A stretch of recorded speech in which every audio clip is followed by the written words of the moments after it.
Welcome to Scripts and Giggles with Shoshana and Mani. So, I mean, it's just Shoshana's prepared today. I had a question that I really want to ask Mani. Okay. Because remember those good old days of Cordell? Don't let me call my boy up here. Don't let me get my boy I mean, up here. Cordell was started because of Fright Night, which is actually I actually want to watch a show. Okay, yeah. I thought it was a film, but yeah. I think the series. I've been seeing the press for one, it, and yeah. I'm like, a crazy bunch of actors together. But it also it's such a nice vibe. Yeah, but like a bunch of middle-aged people who are just Yeah, I know. like just chilling. They're just having a good time. Yeah. Yeah. But What's the question? the reason why Cordell started was because we said if Cordell didn't start. He always existed, but you conjured him. but the scenario. summoned him. We summoned him through the scenario of if we were having a date with that guy of Cordell, where Why are you saying that? Like, no, treat I him mean, with respect, 'cause you know what I'm he's trying to say this, yeah, like with the Terrence Howard wig from Fright Night. He has several. Yeah, but the bang. Cordell has several of those. Okay, yeah, great. The bang with the red hair. Like, what would you do? Mm-hmm. Now, my other question now, which is dates related, but not really Cordell related. Okay. So, if you were on a date and this man walks in, Is it Cordell? no, his name is, I think is Nyawolo Shimni. Tired. Wait a minute. Because I feel like you have butchered someone. I probably have. I'm sorry to that man. But he is from South Africa. Okay. Fitness guy. I know who you're going to show.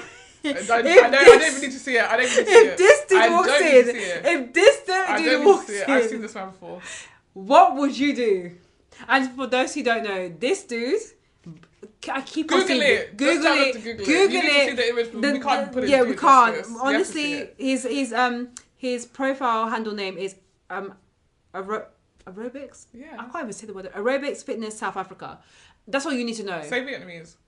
Vietnamese. I got it correct this time because I got it wrong when we were talking about it earlier off the pod.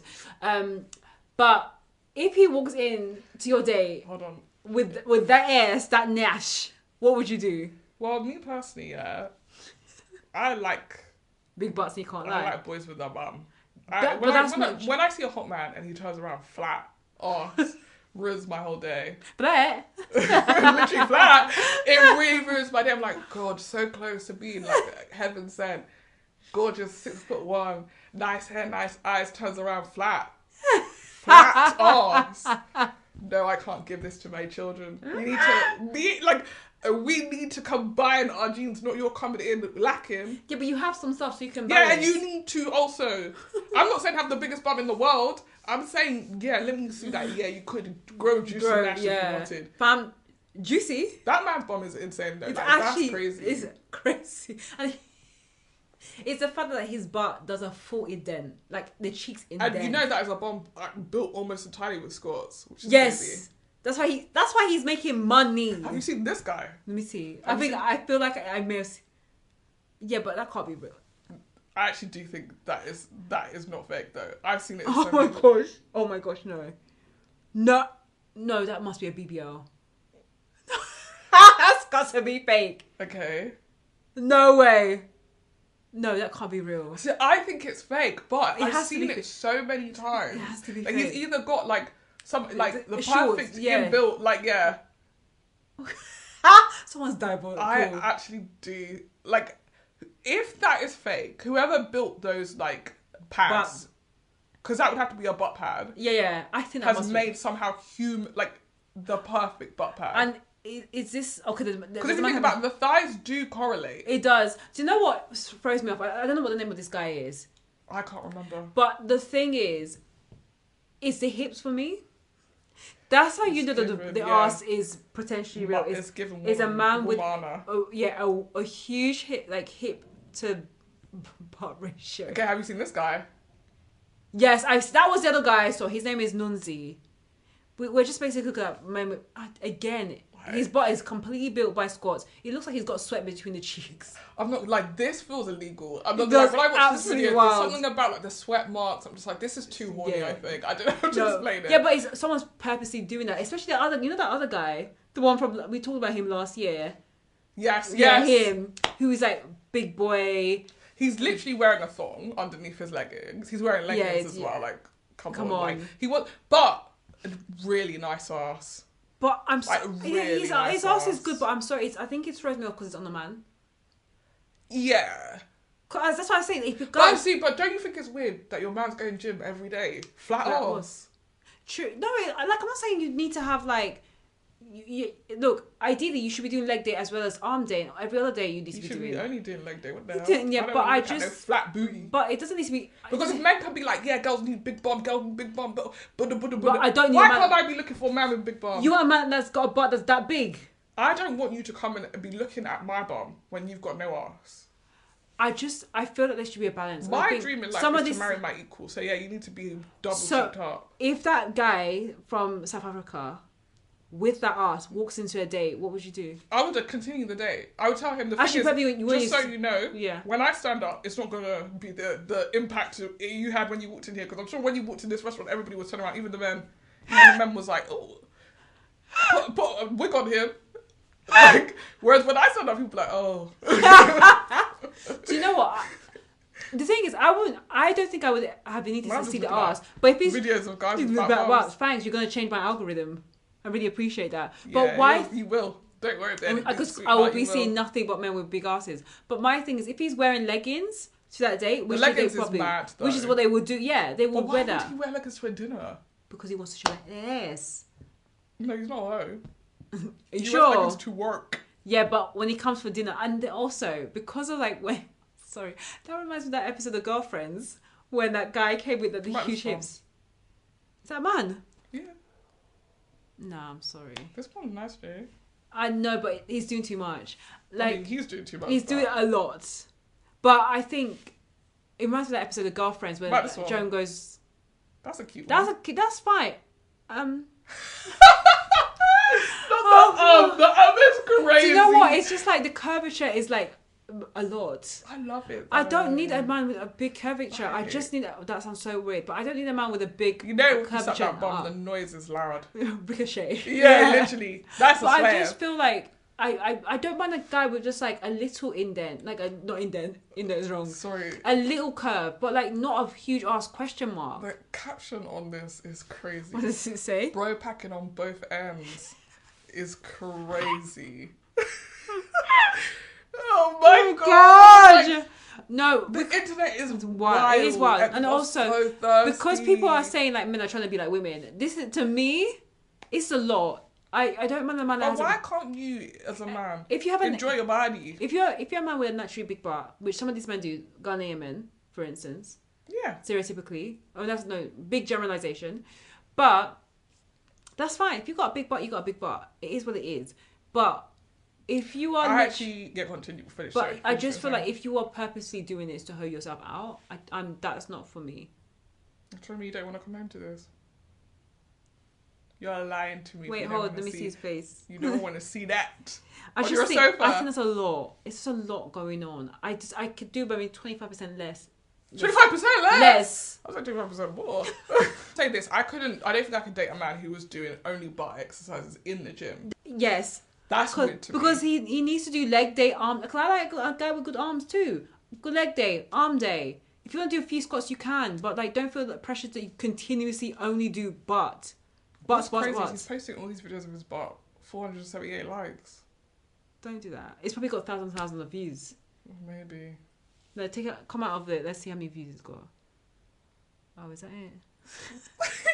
You are posting these thirst traps and nobody one's is being posting thirst trapped. Because there's many men out there doing That's it. 16,000. Just as messy. He has 16,000 followers But and he's only just- 483 likes. You guys who are following who D-Man's Fitness, at D-Man's Fitness, you guys need to start being real and liking his posts because that's not nice what you guys are doing. 16,000 posts and he's posting his bum every day. And you guys are not liking it every day. That's not nice. We need to get him on the pod. He's had 133,000 likes. Yeah, people are liking it then. Collectively. Not enough. I know. But look, my thing His is... last video got 635 views. Do you know what? The only guy that I liked that he's had a butt but his body was all proportional was that guy from... I can't remember what his name was. Who? The big boy guy. Winston Duke. No, it was not Winston Duke. He was on TikTok, but he always rerunning on the treadmill.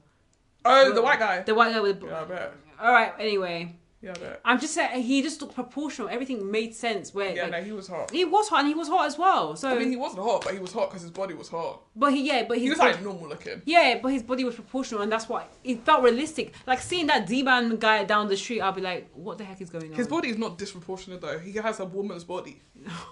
So I don't really know what you want him to do. I know, but anyway, that was my question of the day. I literally, as soon as I saw that guy, the South African, Is there a I feature knew on I a was. man that if he walked in, you'd be like, yeah, I know that this is about to be a good date. It's the arms. No, I think And the arms are smile, nice. arms are and the nice. smile. I'm not gonna lie, Arms are nice. arms are really nice. No, but not crazy arms. Just like you got a bit of tone. I do like a toned arm. Yeah. And a smile, a really nice smile. Fucking So- grandma over here. I think he has a nice smile. He does like, but when I say good smile, I mean like I love it. it looks good because I look at teeth as well. I really like men.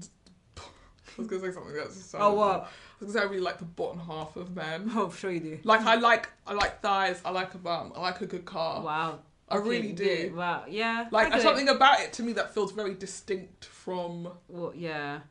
women. No, it's Like a true. Yeah, man's man's legs. bodies. Yeah, I get like, it. like I love a man in shorts. I do. I just think God, it's we like talked about this. so like. Ooh, Yeah. Look at that. Seeing fucking a man leg, dude. Just in like shorts, especially at thick work, legs. absolutely not. Thick hairy legs. Love it. No. Okay, Love it. my other It's very butch of you to have that. No. Okay, the other thing that I'm a bit of a Yes. sucker for. No, it's not. It's glasses. That is funny. That's really cute. It's really. I'm such a sucker for it. I don't know if I Honestly. as a person who wears We have glasses, the I same. actually don't think I really. We don't. Have you ever been on a date with a man who wears glasses? I have. I bet you have. Yeah, I have. I bet you have. I bet you were only swiped right because they had No, glasses no, on. no. It's just I feel like, and this was in person. I'm sure. Yeah. I don't know why I'm a sucker for glasses.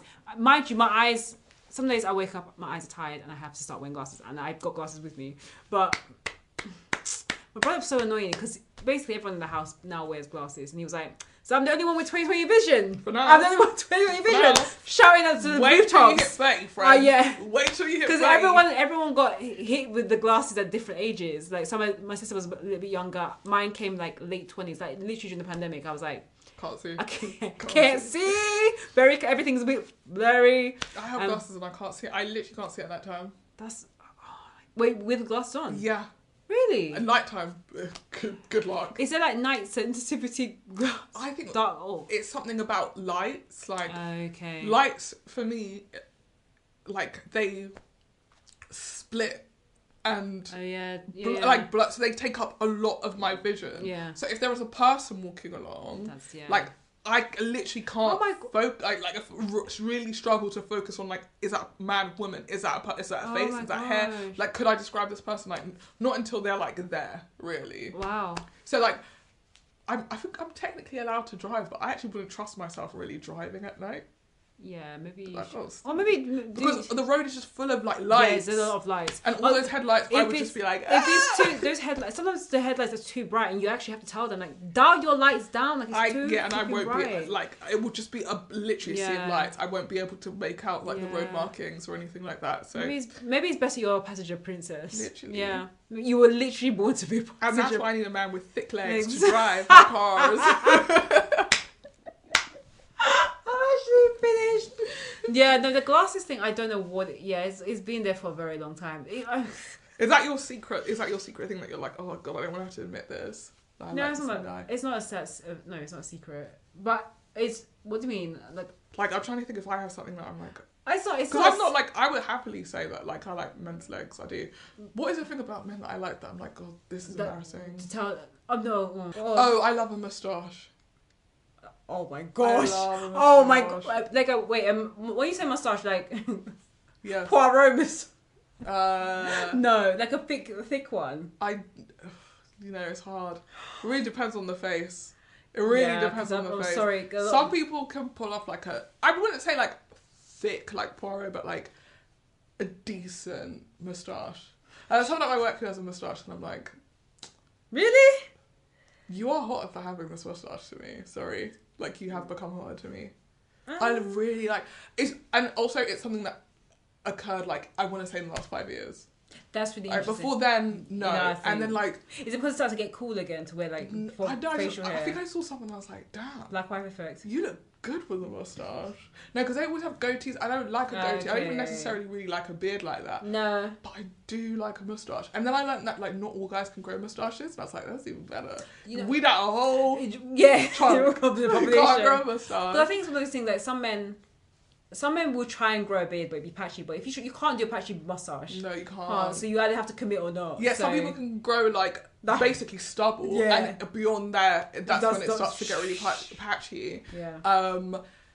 I think it's something to do with George Michael. I need to do some What? more research into it. Like, do you remember when George Michael got a moustache? Yeah, I and the remember, little goatee yeah, when yeah, he was I like, remember- I'm gay. Yeah. That little moustache works on me. Really? Oh, sorry. Please shave it off, please, for my And then they ovaries. shave it up and like put the hair back on. Yeah, you're now Fill the ugly hair to back. me. I also really like it. And I will always look, even if they're not hot. Go on. When a guy's shirt comes up Oh my gosh. and you can see like The just this dip, portion of the no, I'm triangle. not talking about the triangle. Just even this part of They're midriff. Really? yeah, I'm just like, it's a secret part. I'm You're not supposed to so see. yeah. You know what? That's a secret part because It's a secret part unless they're like what if it's big? wearing a short t-shirt. Huh? What if they're a bit Well, I've a seen big it, boy? and I've seen it, Okay. and I needed to see it. Okay. Great. I needed to see it. Great. There was someone at work today who was wearing very low trousers for some reason, but their shirt was tucked into their trousers, so you couldn't see anything. But I was like, I've never seen this part of your body before. I don't know. It feels a bit like illegal to be like. I'm looking like your trousers. Yeah, if I look 1 inch down, I'm pretty sure your penis is there. No, I can't be that low. They were basically to stop surely at the top of his penis. Jesus. I mean, I don't know. Yeah, I don't Maybe know. he has a really small penis. I don't know, but like, I was like, these are like Really low. low. But then I would think you would have to remember, like, boys don't have hips, so like They're- maybe their trousers are actually. it doesn't sit anywhere. Yeah, exactly. nowhere Like to maybe the sit. trousers aren't low; they're just sitting where. they're supposed to sit. Yeah, Maybe. but I was like, no. was he skinny? Yeah, he's slim. Yeah, I was gonna say. I wouldn't say skinny, but he's Oh, slim. slim. He had a bit of a paunch, a little tiny paunch. Okay. I was like, oh, that's cute. Anywho, Um, I think those are any really. I think those are really. I also really like when men eat. I was gonna talk to you about this because I really don't like that. I mean, Really? no, I think on the TikToks and the No, I don't like listening to people. Like, I don't like videos of people eating or talking while they're eating. But when I say like, if I go out to eat with a dude, yeah, I actually quite like watching him eat like I like. when the mukbang is going on. I don't know. I just like. Yeah. I don't know. It was like, I don't know what it is. I just really like watching them eat. I really don't know what it is. That's my most shameful secret. Is Guys. that- Don't tell anyone. I mean, if they're eating elegantly, or they're just going to town, it's like I feel like I don't know. All the men I've ever seen eat quite elegantly. Yeah. Not elegant is. Cool. Yeah, but it's well, not disgusting to watch. yeah, Like, yeah. I like watching it. that's. I mean Like, I that. could watch you eat a pizza. That's not really okay. Interesting. I don't know. Yeah. I'm sure there's things that men like women doing that you're like, why do you Yeah, want to see me do this? true. Like, Maybe I like when maybe- girls wash dishes. I don't know. Yeah. That's- But that one. Patriarchal. We don't love that. Is it like not a turn off completely? But I just don't like watching anymore. It's like when I see on TikTok, these men are, like they go to like food places. I'm not talking about Keith Lee because Keith Lee he would have a bite and then be like, I'm rating this 9.5 or 8.4 or whatever. But I mean the guys who are like sucking chicken wings to the bone or like I don't or, like the really ASMR of eating the like food. the gluttony of it, and they eat and they leave food around their mouth, and No, like, no, that food no, was so no. good. I'm like, you like it's purposely been done. I'm actually had to block a couple of accounts because they keep on coming my page where they're like, oh, I've seen this is the best burger in the United States. I'm gonna try it now. They eat it and they've got cheese all around their mouth, going like, that was so good. But I was just like, this is I think so that's, disgusting. It's gluttonous. I think it's actually content that people want. I know. I'm just not that. But I agree with you. I don't like food around mouths. I think I just like. I don't know. I'm kind of always intrigued by. Like, men's portions are always so big, Yes. and then they finish it all. I'm just so Like, what? I'm honestly in awe. I mean, you know, How did you do that? Because in the same time that you did that, I've eaten like half of my... Yeah, but they're a vacuum. I know, but I find that really intriguing. I think that like in another life I was a feeder. Like I was just cooking for my husband all the time, just watching him get fat and be like, yeah, eat more food. I made you a cake. I made you custard. I made you this. And he's just like, damn, I'm full. I'm like, eat more food. Oh my If God. you love me, you'd eat more. it. Yeah, Yeah, I was feeding that man. Now he's fat as hell. And I didn't care because I could keep feeding them. But is that a control Whereas thing? in this life, Yeah. I can't cook like that. So you just... No, it's such it's such a ball ache for me to cook. True. That if he didn't finish his food, I'm like, that's all the food that we got. True. There's So- something else for you. You know what? A guy cooking.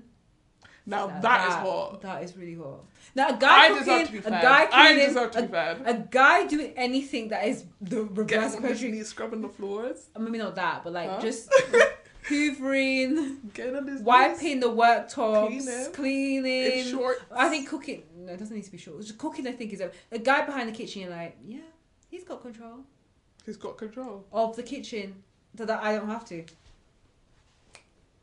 My partner, I just really want someone who's gonna serve me Which is the in any way that I need to be served. Which is crazy. I do think like, and I've been thinking about it more and more. I just don't think I was built to serve. The same way I was built to. I've- we talked about it. Some of us are servers. No, don't point at Some of me. us are served. No, I'm not a And I server. wasn't Oh yeah, built- I was sorry. built to be served. The only reason she's saying that is because we went to Nando's, and I feel like this is like a thing that just typically happens. The youngest person on the table should be going to go and pick up the plates, the knives and fork, and the sauces. Not in this house. But I realised as we were having food that I was going to pick up the knives, the fork, the thing, the sauces, anything else that Your Majesty wanted. And I was like, what kind of nonsense is this? You're younger than me. Yeah, You should be serving me. you're old as hell. Don't do this. As a result, you should be serving me. No. I just find, to me, that's the normal courtesy at Nando's. The 'Cause you normal courtesy at Nando's. And as far as I'm concerned, the only time there are servers and there are the served. The thing is, if it was just to serve to people, no one would have No, bought food. we would have told the wait, waitress- can you get some thoughts? They would be like, And they were like, just best believe we're getting spit off. they would be like, this is a Nando's. Yeah, And I was exactly. like, okay. And Go and pick up your own how am I food. supposed to eat my food with no fork? Go and pick up your own food. Go and pick up your own. I would have turned to the next table and be like, when you go get your forks, get your forks. Thanks. I just think it's annoying because I think it's just part of me. I'm so kind and loving that I just help people. I think you know your place. Don't do that. Just don't do that.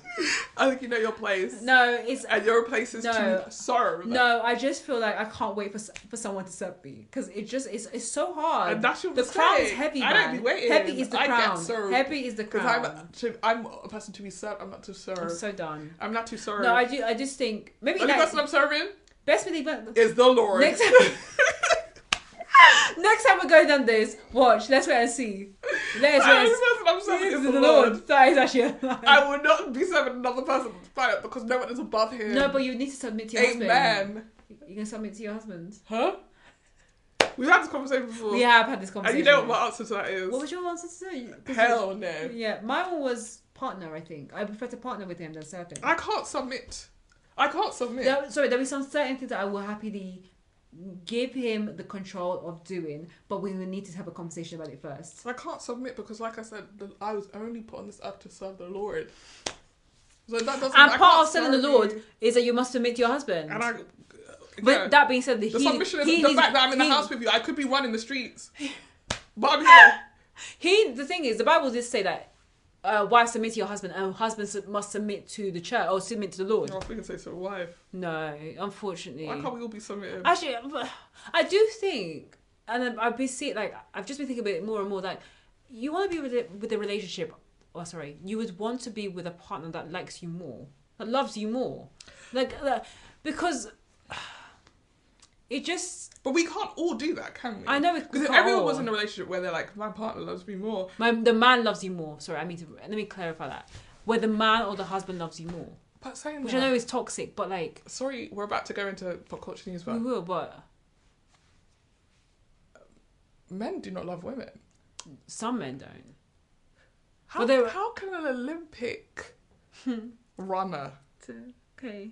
be set on fire Oh, fine. by So I her thought- husband? Oh, sorry. I didn't know you were going to say that. Yeah, I was like, why is she laughing about No, this? because I thought there was another Olympic story that, like, I was not a counter because, and it's you continue. Yeah. How That's wild. and that is not even the first That's wild. Kenyan Olympian to be set on fire by her husband. What? Third. I think the one that was recent was a boyfriend. It wasn't even a husband. Set her on fire because what? Because she's doing well in life. Men don't like women. Wow, that is wild. Men are trying to compete with women. That's what we've got to in life. Yeah, you that's guys, scary. you want to be me, which is crazy. It's scary. You should be It's you. really scary. Because sorry, I thought you were talking about the Woodalls, Tara and Hunter Woodall. Oh yes. Tara yeah. is an Olympic athlete. Hunter is a Yeah, Paralympic. no, those two are great. And you can tell he loves her. Those two are great. They are very He great. loves her so much. So like, Or that story in France. which one? The woman who is. Oh my gosh, yes. I'm so sorry. That's just wild. Those two stories happening in the same week. Week. I really said, wow. Yeah. Are we safe? And the crazy thing about this is, again, we can make the segue into pop culture news. Yeah. The crazy thing about this is, these stories aren't new. No. The France story is the wildest thing That I've is- ever heard, it for is, sure. it is. But the fact that we are been on this planet at least for 2,000 years and we're still having to advocate, hey, don't kill your wife, is crazy. Yeah, Hey, don't it's rape not. your wife. Hey, don't murder your Murder your girlfriend. wife, yeah. Hey, don't rape your girlfriend. Don't stalk her. Hey, don't abuse your girlfriend, don't hit your girlfriend. Again. How are we still doing this? How are we still doing this? Yeah. How are we still doing I don't this? know. I think we were under the implication that men just need to be educated. No, they No, don't care. they don't. They But know also- and they don't care. I watched worst Oh, yes. ever. Oh my gosh. When I'm telling you, yeah, I was sitting there in just disbelief. They let that man beat 3 women. Three. 3 women. And then go on to kill 2 people on the It's run. It's actually scary. The And- woman who her was in mum ju- killed the husband's but- granny.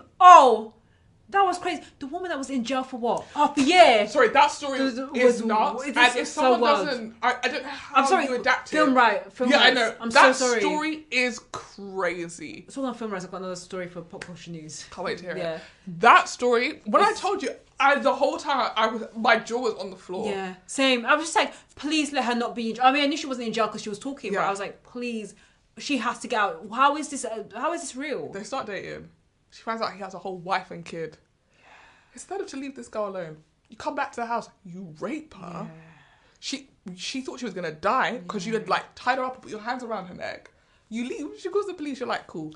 I'm gonna create a series of false allegations against her for a crime that, because she was impersonating the police, quote unquote, has a maximum jail sentence Yeah. of like 25 to 50 years, which is crazy. Yeah.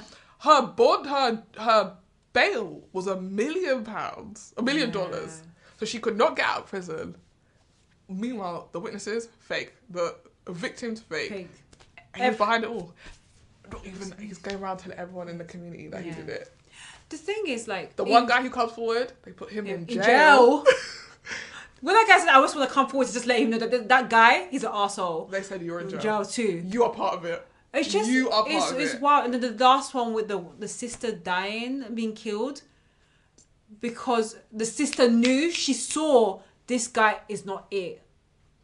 I don't know. Every It- time I hear that stories like story weirdly hit in a way that I did not. I just think, like, even to make a decision as a human being that someone else's time is up is crazy it's to wild. me. It's wild. Like, this is so final over a custody battle, Custody battle over not going to jail, over something you did. So You didn't have to rape her. Yeah. You went to rape her, and then you're like, no, I'm gonna make sure you sit in prison for Yeah. the rest of your life. Bear in mind, you have been the bad guy the whole time. You weren't a police officer. You weren't single. Yeah. You lied. You basically tricked her. Like, Yeah. she could have had you on the fact that you tricked her into a relationship with her because you were not the guy that you said you was. Then you raped her on top. Yeah. It's And then you wanted to just. I actually couldn't believe. I Yeah, couldn't believe it. I mean, the thing is and she had a kid. And she had a kid. That was really sad. Like the kid, the family, the businesses, everything closed. I think what was also Her just dad's house. everything. What was also very telling, it wasn't even just like, okay, the series calls worst case ever, or worst ex ever, but it's also like the failure of the police, like Oh the my God, failure the of the police criminal don't system. care. They That was a don't consistent thing throughout every single story. And some of those stories as well, you can't ignore the racial element. No. Oh, You can't absolutely ignore the not. racial element. The first victim in the first case was a black woman. Yeah. She reported him twice. Yeah. She got restraining order out on him. And then they put her in cuffs at one point. And they let him out. They said, "Oh, we don't have enough evidence." Oh, that. And then he's gone on to the next person. When Irreparable damage. Some woman can't grow hair. No. Because of it. Yeah. Gone to the next woman. Almost killed that woman. Yeah. And every time, somehow, he's evaded. To the point where he ends up killing 2 people. And then he kills himself. And then he kills himself. It's just, yeah, I mean, that... Believable. Honestly, watching that one, just in disbelief. Make you want to stay in your house. And not Honestly. ever again a day in like, your life. Because there's some real... go to therapy. Sorry. Yeah, go to therapy. dark Because if you have, that much rage inside you towards people that love you, you need to get help. Yeah. You actually need to get help, because I'm not even understanding the disconnect between I've done nothing to you, but you want to kill me. Yeah. For what? Yeah. You know, you could just walk out of this room and never see me again and go live. If I cause so much anger towards you, you never have to see me again a day in your life. No. I would love that. Like, leave me be. Even if there's children involved, leave the children, leave the wife, let it be. And to be fair, it's not just men. Oh, because no. the guy in it, his story was pretty Yeah. much the same. Yeah. His partner isolated him from his family, Yeah. verbally abusive to start off with, then became physically abusive, then was accusing him of sexually molesting his child. Yeah, that's all crazy. because he didn't want to be with you anymore, and he wanted to have custody of his child, which he deserves. Yeah. Why should he not see his kid? Because I just don't get it, and I really hope I never have to get it. No. Because I cannot imagine any situation that would require me to become so devious and so cruel to a person that I used to love. Yeah. Yeah. I would the stuff that they do to these people, I would do to my enemy. No. I wouldn't even do it to my enemy. Honestly, and the calculated, I don't have that much hate in the my way they heart. were writing, this is the plan. Let's get all these Why did you kill objects? Granny? Yeah, what did Granny do to you? Why did you kill Granny? I hated that. That was that so- would really upset oh, me, because I love my granny. Yeah, if it was someone so killed my mean. granny to get back at me, Oh, what their plan was to kill the granny and then kill him, but have him write a confession saying that he killed the him, granny Yeah. and then killed himself. Yeah. I also felt sad for the partner, the granny's partner that would phone. He was like, "Hi, it's 2:00. Where are you? It's 2:05. It was so Where sad. are you?" It's just. Or what people never think about, your daughter. You now have a kid that you can't have a relationship with because you tried to kill her dad. And then you did kill her great grandma. Yeah. What? No, so the grandmum. Yeah, also helped kill. So you can't speak to your mum or your grandma. And also that's one half of it, because this child is mixed race. That's one side of your ethnicity All of your family that is just cut.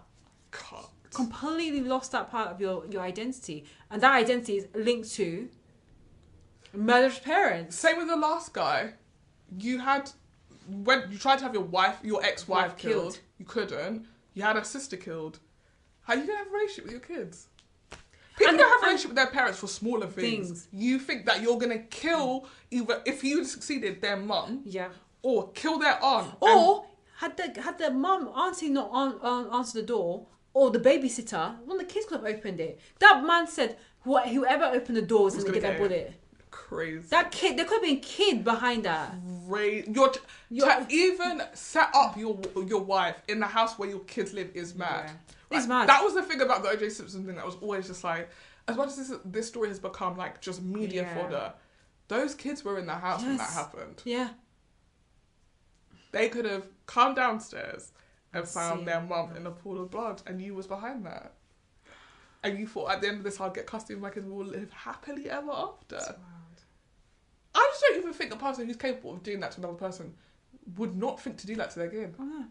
One day if that kid is rude to you, what's to stop you doing the same thing to them? Because apparently you did it, you got away with it. Yeah. What's to stop you continuing to just go through your life? I'll just kill anyone who gets in my way. It's wild, honestly. Anyway, yeah. This that was not about that. Yeah, that was but, not. Yeah, I watched that show too. I was just because you told me about it, and I was like, okay, and I saw it like trending. I was like, oh, I should.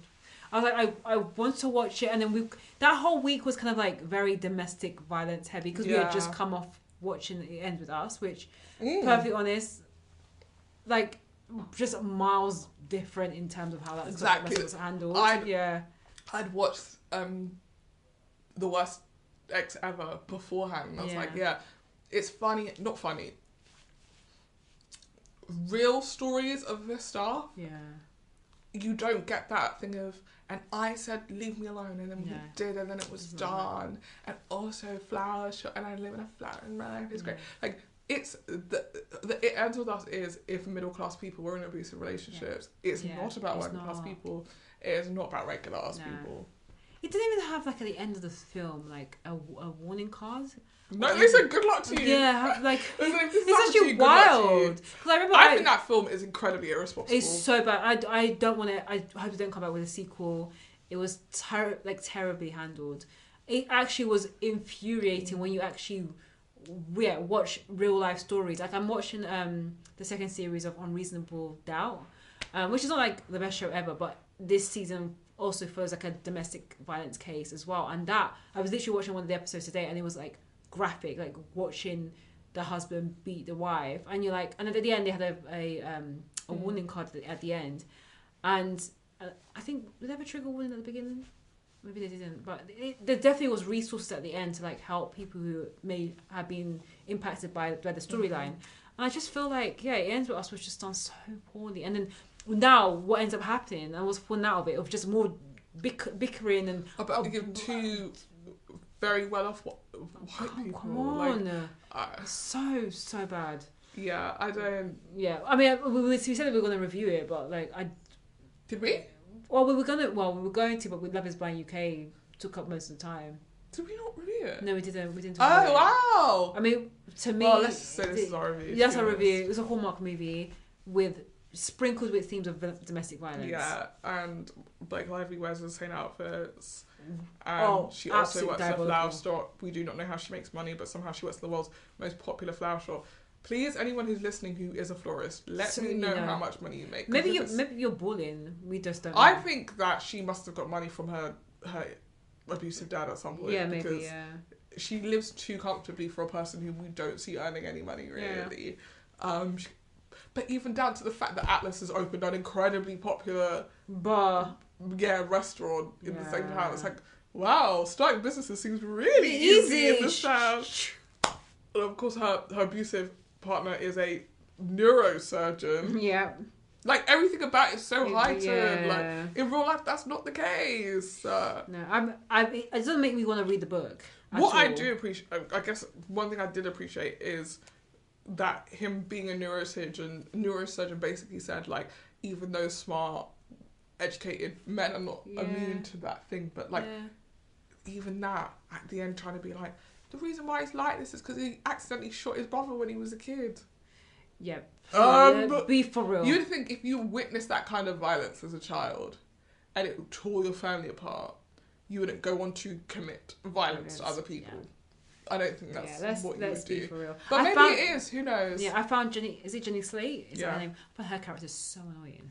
I really like Jenny Slate, but I hate it. I actually did. I found that character to just be like almost in a different film. Yeah, if that makes sense. Yeah, and she was there for she was a rom-com comedic relief, but like in a film. It wasn't very funny. No. And every time I saw her, I just remembered her interview where they were asking her about how it was to work with Justin. And I was like, it was actually irritating to hear her. I mean, everyone has their own opinion. She's done lots of things that I really like. Like, she's in Parks and Recreation. I do really like her. She's in The Kroll Show. Like, I want to give her the benefit of the doubt that she maybe partook in whatever that fallout is without really knowing the ins and outs of it, and that's why she felt very strongly about it. Yeah. But it doesn't look good. I'll admit. Like, based on this press run, if this is the only thing I'd ever seen of her, I'd be like, oh, she seems like she sucks as well. Yeah. So yeah, it wasn't a great film for all that. Like the publicity made it bigger than it was. Yes. You know? So yeah, I would give it probably. Did we do it out of 5 or out of 10s? Yeah. 5. 1.5. I agree. Yeah, it wasn't great at all. I agree with my sister. But I really appreciate the free ticket. Thank you so much. Listen, some of us are boiling. This is the time when I was being served. I really appreciate it. It's so rare to be served. But I was equally served because I did not pay. Yeah, sure you did. I just want a moment when I'm served, okay? Hey, don't take it with me. Take it with your man, apparently. It's just me. Just my time. I'm not your man. I don't need to serve you. As I said earlier, I don't be serving. I am served. I am served. So annoying. I serve too much in the house of the Lord to be serving. I'm actually done. I had communion the other day, actually. Oh, did you? Yeah. Yeah. So I've done my... That's my serving done. Yeah, I don't have to serve again for another 8 to 10 years. Yeah. No. But I've probably been to church more times this year, or done more church things this year than I have in the past 5. Wow, what changed this year for the past 5? It was the anniversary of my mum's death, so went to church for that. Yeah. And then my nan, because she can't go to church, the priest comes and does communion with her. Oh, that's really sweet. And then she said, do you want to come? And at first I was like, I have work, so no. Okay. And then I thought, do you know what? I haven't communion forever, and something in my spirit is saying go. Yeah. So I went. And we had communion at home, which was very nice. Really nice. And I spoke to the priest. It was nice. That's really nice. I liked it. So you are being you're serving the Lord. Well, I was served because I was served the body and the blood. I was served the body and the blood. So you're still being served. Yeah. Great. Yeah. But in that I was serving the Lord. Yeah. No, I get it. It's really. And they make these little to go wafers. Yeah. It was so cute. It is like a wafers at the top and then the drink at the bottom. Yeah. The blood is at the bottom. Yeah. Honestly, I'd never seen that before. I was, and obviously the priest has to bless it first or whatever. But I was like, this is. Oh, it's changed. Yeah. Dude, church on the go now. Yeah, it's church out of a caravan if you want. Just drive around, give people communion. Yeah, because no more. Someone should do that. You should. They should drive around London, just doing communion for people. Probably there may be a service. Communion Church to go. If there's no business yet, I am going to copyright this tomorrow. Church to go. Yeah, honestly. Because you don't know that person. People might just be having a really hard day. It's I just need communion. And then there you go. There's a bus. Do you know what? That would be really cool. Yeah. Just there. Just go in, hear the word for a bit, get communion. Yeah. We need more of that. I like the idea of that. Well, you can start it. I will. I'll support. I'll invest. Thank you. Thank you. Yeah. By serving. What do you want me to do? Go and buy the caravan? How am I gonna? Yeah, I need a bus and I need to buy the wafers. Then ask the man. I need to pay the priest, surely. Or do you pay the priest for free? No, I think you need to give him a stipend or something. Yeah, exactly. I gotta pay the priest. That's not my petrol as well for the van. Well, we're gonna pray. We'll pray for the financial blessings to come down. This is the problem. I thought you love the Lord. I love the Lord. So help a brother. I'll type into it, but I also pray that God will, So how much are you gonna give me? Like that the 2 fish and 3 breads. So you're gonna give me 2 fish and 3 bread? No, but when God prayed on it, it grew. So what are you gonna give me? 55,000. That you're gonna pray on. 2 fish and 3. I'll give you like £10, something like that. No, I'll look. And when I go to I'll give you the church awards, I'll be like, I just want to thank people who backed me. I'll give obviously the Lord first and foremost, but wait, hold up. And I'll list everyone but you. And I'll be like, those people who didn't see it for me, I really hope that now you're seeing. The Lord has touched you to understand. Wow. In this life, support me. Honestly, I will give you a mustard seed because the faith of a mustard seed can move mountains. That is actually a Bible verse. I'll give you something. Yeah, you'll be giving me plenty. Yeah. You'll be giving me plenty because I know you'll be the first person. Oh, congratulations I'll start on your communion to go. It's really working. I really see it be blocked. I will start the prayer chain because prayer can really move things. Yeah. We'll start praying now, innit? The 5 a.m. prayer. Yeah, I will. Because I need the bus. Yeah, I'll pray for the bus. You know what we'll do? Like a prayer meeting session where we pray for the bus to come. I saw a really cool video. I'd be saying stuff is cool all the Yeah, time go just because on. I thought it was cool. But Yeah. about a festival pastor, Okay. which I was like, oh, there's something in that. Like Yeah. a person whose job it is To pray at festivals. to just be a pastor at festivals. So people come to Oh, them that's when really they're like, cool. maybe when they're like just spiraling, like, because you know, Wow. Yeah, that, festivals yeah. are known for people taking Yeah. drugs and Yeah. existential crises, and the True. pastor just sits with them and That's such a good speaks to them. And I was like, that's So good. I would love to. I don't know. I just feel like that could be an interesting way into a Another career. no. Yeah. Like into. I feel like when people think of festivals, you always think of them as like Yeah. as from the perspective of the people in the Yeah. crowd, right? And like the pastor would give you a way into lots of different characters, right? Yeah. Different people who are coming in to speak to them, Yeah. which could be interesting. Maybe it's a short film. Maybe it's just a film. Yeah. I think that's A beautiful film about existence. And also, you don't ever think of pastors as like people who like love secular music. No. But like, I imagine that person takes that job because they love. They love being in festivals. Yeah. There are people, they are Christians who do love, like, shaking their ass I wasn't going to say that. in a holy way. In a holy way. They do like the festivals. And there are Christian festivals as well, which is like based off the layout of a festival. Like Yeah, but that doesn't sound like. there's like David's Tent where people go in tent and there's Christian like worship music. That sounds like a cult. No, David's 10. It's called David's Tent. Yeah, that sounds like a cult. And then there's another one called Wildfires that was over the summer. They're not cults, but they're actually Christian events. But perfectly honest, we need to be as Christians, or whatever faith you subscribe to. But as a Christian, like we should be in places with everyone. Yeah, you should. Yeah. With people in the lost, people who are found. Like we should be an example.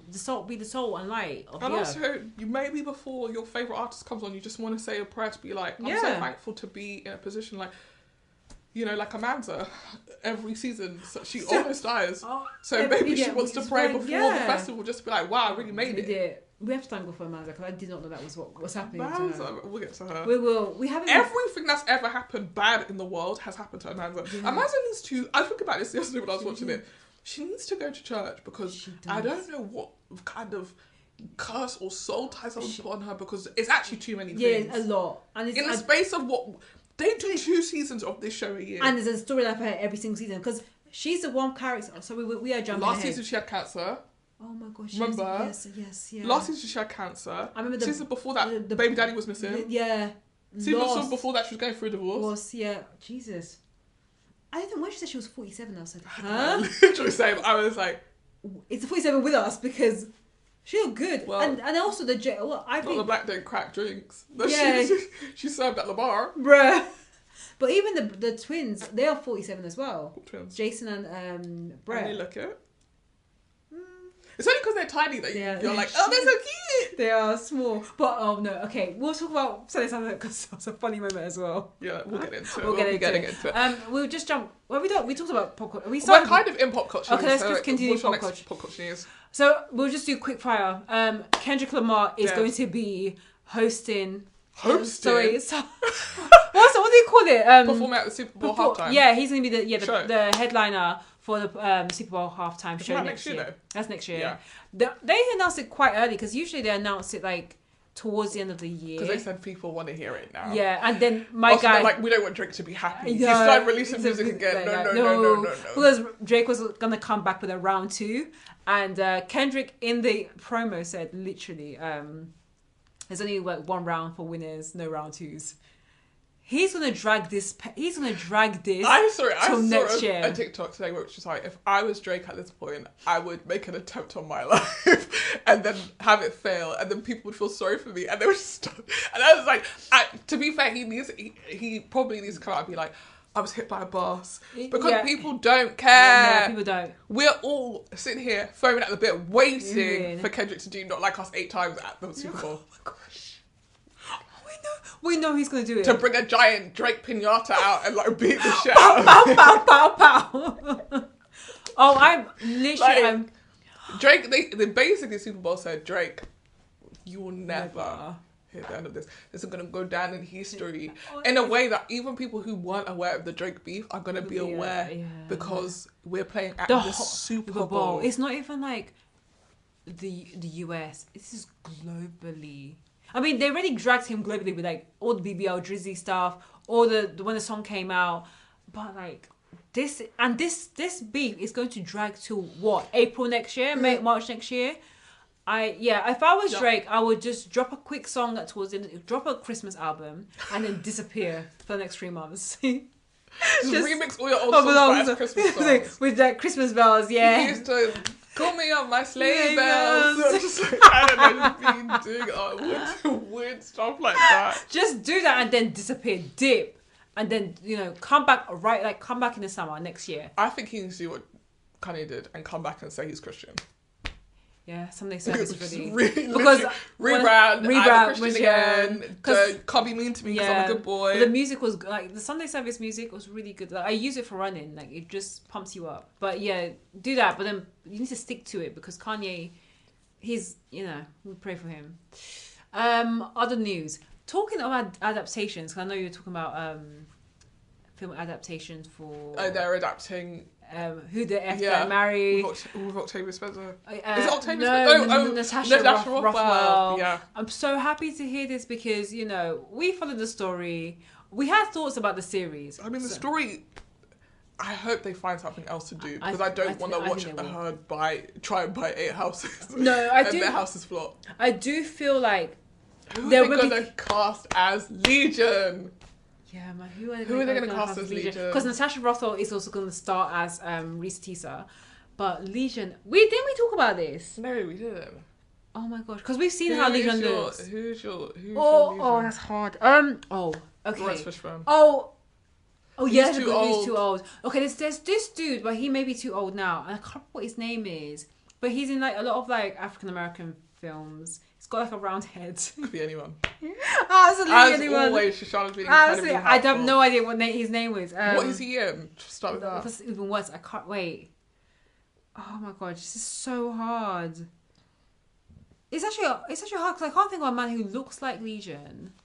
Wait, I was gonna say Winston Duke, but he's absolutely allow it. Yes, absolutely. Allow it. Oh, the guy I'm thinking of, I can see his face. I literally can see his face, but I can't see his. It's forcing it because Legion's the type of guy to say he's mixed race. Yeah.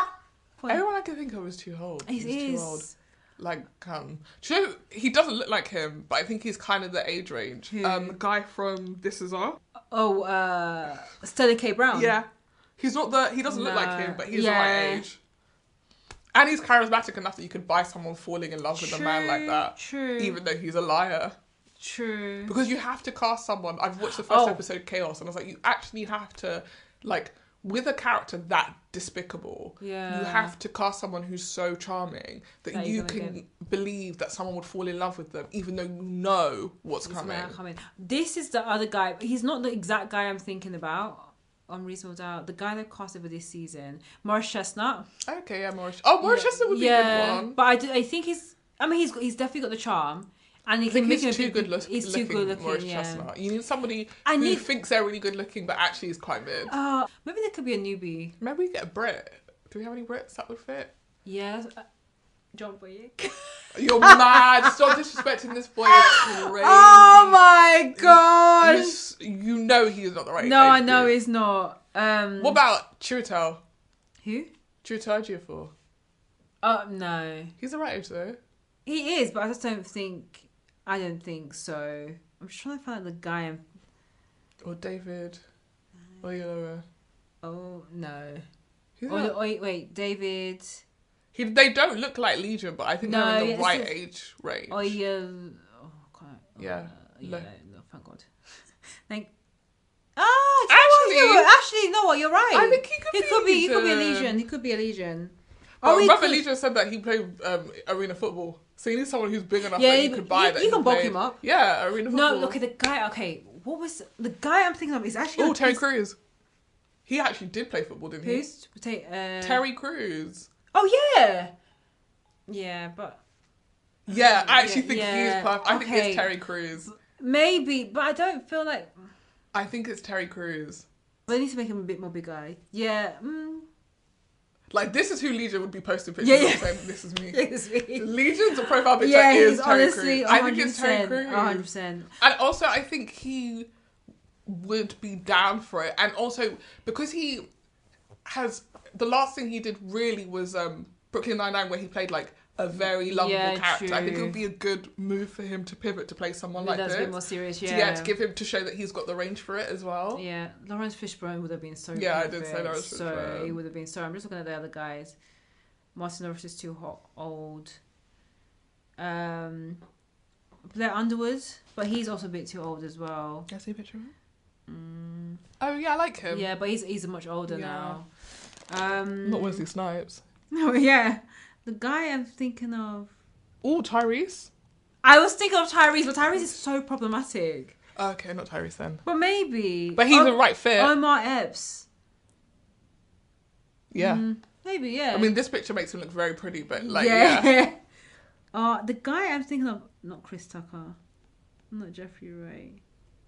I can't find the guy I'm actually thinking of, and it actually pisses me off. You know, Shoshana, you can. Here's the place for you to pause, Shoshana. When you're at home, if you do think of it, you can just slot it in. Okay. Oh, it's gonna bug. We never do addendums on this. No, we podcast, don't. But we could do an addendum. We could. Okay, when I find out that this dude, because it's gonna piss me off, because I know I can see his face. I just can't remember what show he was on. Who do you think is gonna play the real estate agent? Oh, because I've seen the real estate agent because Reese Teaser just recently bought a house. Oh, lovely. Yeah, it was really nice. It was from the dude from the. There was the same estate agent, and there's a woman. Oh, okay. And I wouldn't know if he's gonna play the first one. Or The one you know, the first one was like, no. So the first one was the one where the Legion was like, oh, I've been dealing with a different estate agent. Yeah. And then so she went back to him and she was like, I'm really sorry, he's talking to someone else. He's like, there's no one else to talk to. And he said, you know what? Leave me out of it. Yeah. I'm out of the him. situation. I can see him. You know the guy that was like in Ugly Betty, the gay guy. I feel like I can just see. Okay, yeah. I can see it being like a gay guy going like, this is not my I was thing. gonna say Jake Johnson. That's a good shout. Yeah, I haven't seen him in a lot of stuff. You know Ryan. I'm sorry, I'm going back to Legion. Idris Elba. Oh yeah, Idris Elba would be a good one. Yeah. He'd be a good one. Sorry, well, I'm now because I'm still going through. And he has a great American accent. Boris Kojo. I mean, he's beautiful, but like maybe he's too. No, he's too hot. He's too hot. For this. But he could be like, we haven't seen these people in a long time. No. And also they could fully let themselves go. True. They're like 50 years old. Because we need to he needs to be like middle agey. Also, don't forget, Legion has a twin. True. So you need someone who can play hot twin as well. Yeah, but they just get the same person. Yeah, of course. Any of the Wayans. Any of the Wayans. Any of the Wayans. Especially the old. Actually, any of the Wayans. We haven't seen Damon Wayans in lots of things. In anything in such a long time. We need Damon Get Wayans. him to play Legion. I actually, get any of the Wayans. Yeah, we need Wayans. Also, I did not realise how talented that family was. And I didn't realise with the chain. Oh, it's insane. The chain, because like, the son, Damon Wayans Jr., I thought I knew he was the son of Damon Wayans, but I thought Marlon Wayans was also like a son. Brothers. Yeah, I didn't realise they were brothers. Like, sorry, I'm still going through the list because I'm hoping no. Well, we have to move on at some point. So. Oh, Malik Yoba. Is that who you mean? No, that's not the guy I'm thinking of. But he also he was in what stuff has he done? Was he there? He was in Cool Runnings. He was in Girlfriends. He was in. All right, well, this is gonna piss me off, but I will find out what the name of that guy is that I'm thinking of, and I will have to add his name in. Oh, Anthony Anderson. I think he is too light to play Legion. Yeah. In my head. Yes, this is the guy I'm thinking of. Richard T. Jones. He was in Why Did I Get Married? This man a day in my life. No, he could play Legion for sure. Yeah, he actually does. He looked like Legion. That is the guy I've been thinking about the whole time. I'm so so he's been in shows like Judge and Amy. Judge and Amy, The Rookie.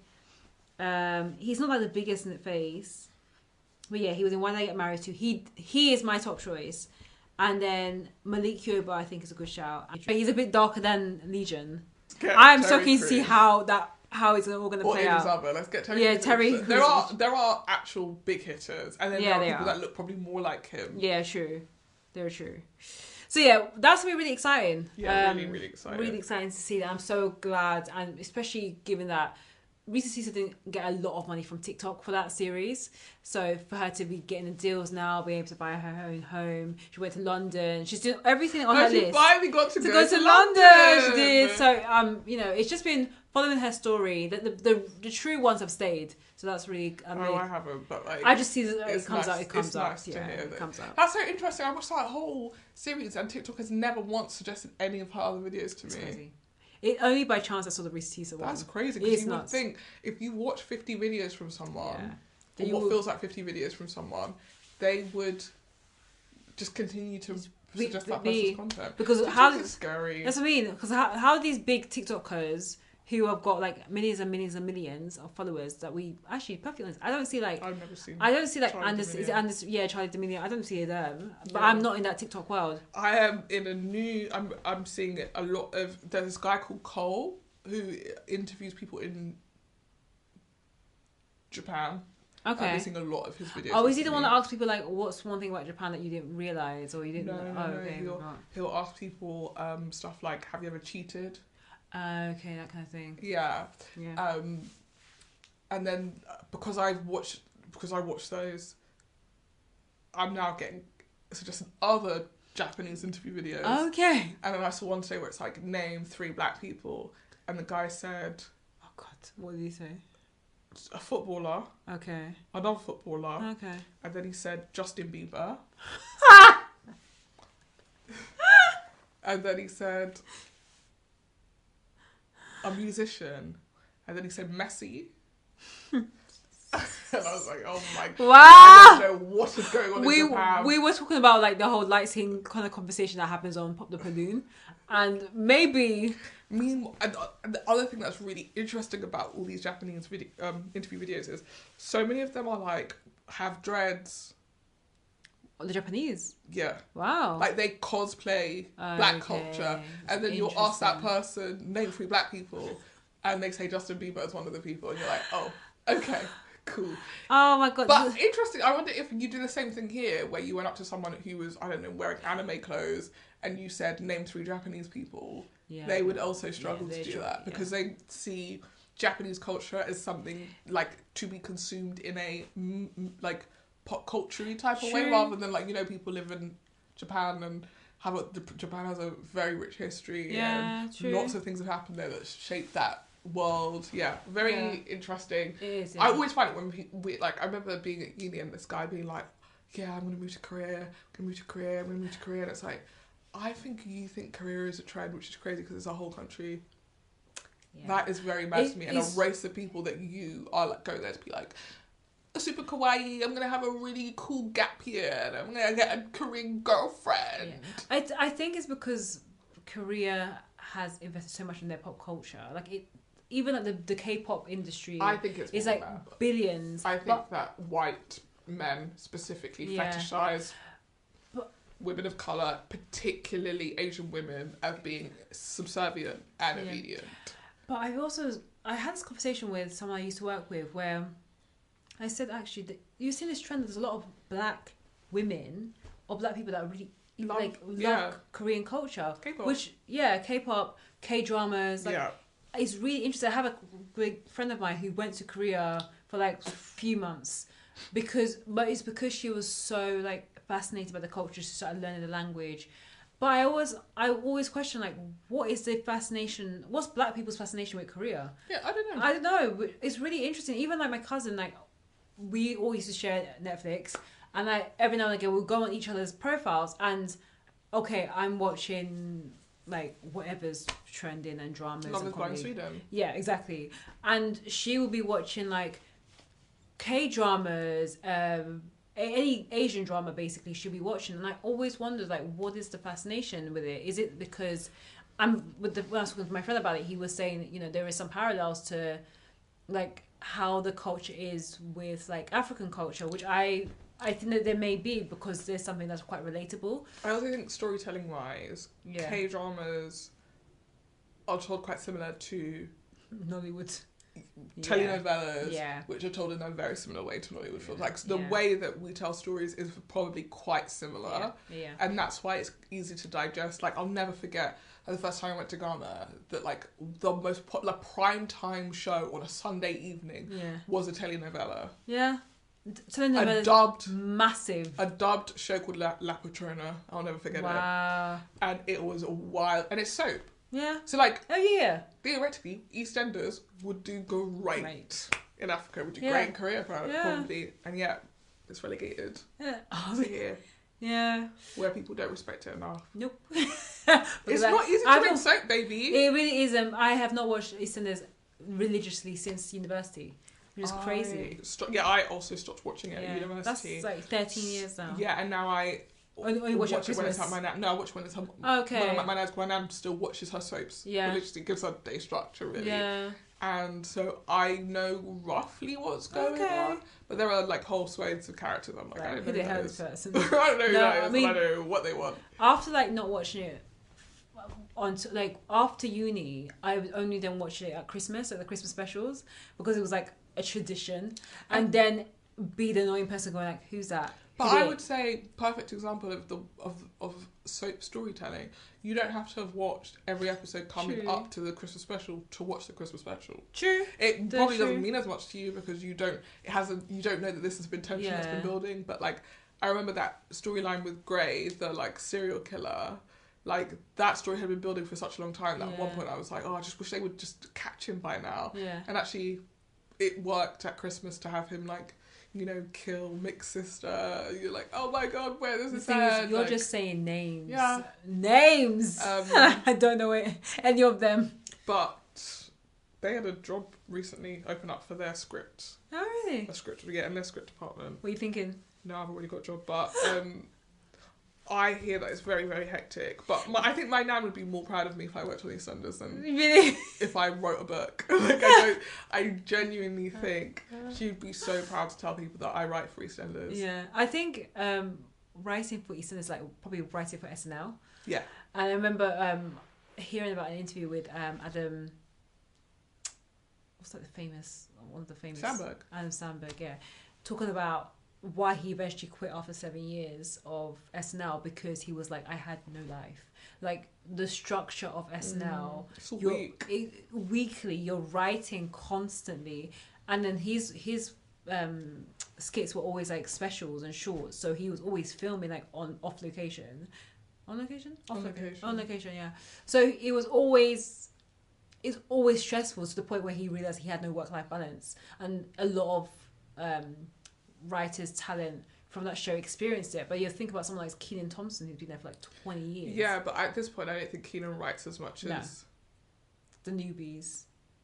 I mean, like something like SNL hires, like they have writers whose jobs is specifically to write, and they have performers who also write, and they just have performance. So I think that Kenan has someone, he has a writing person that he works with a lot, but I don't think he's quite literally writing. Yeah. So and he's quite formulaic in terms of the roles he takes, but I think working on these centers is probably like that level of momentum every single week because you're literally churning out story. What even worse because I don't know, maybe because like on SNL, because they have you have a bunch of writers, you as a writer probably are writing 2 skits per episode. True.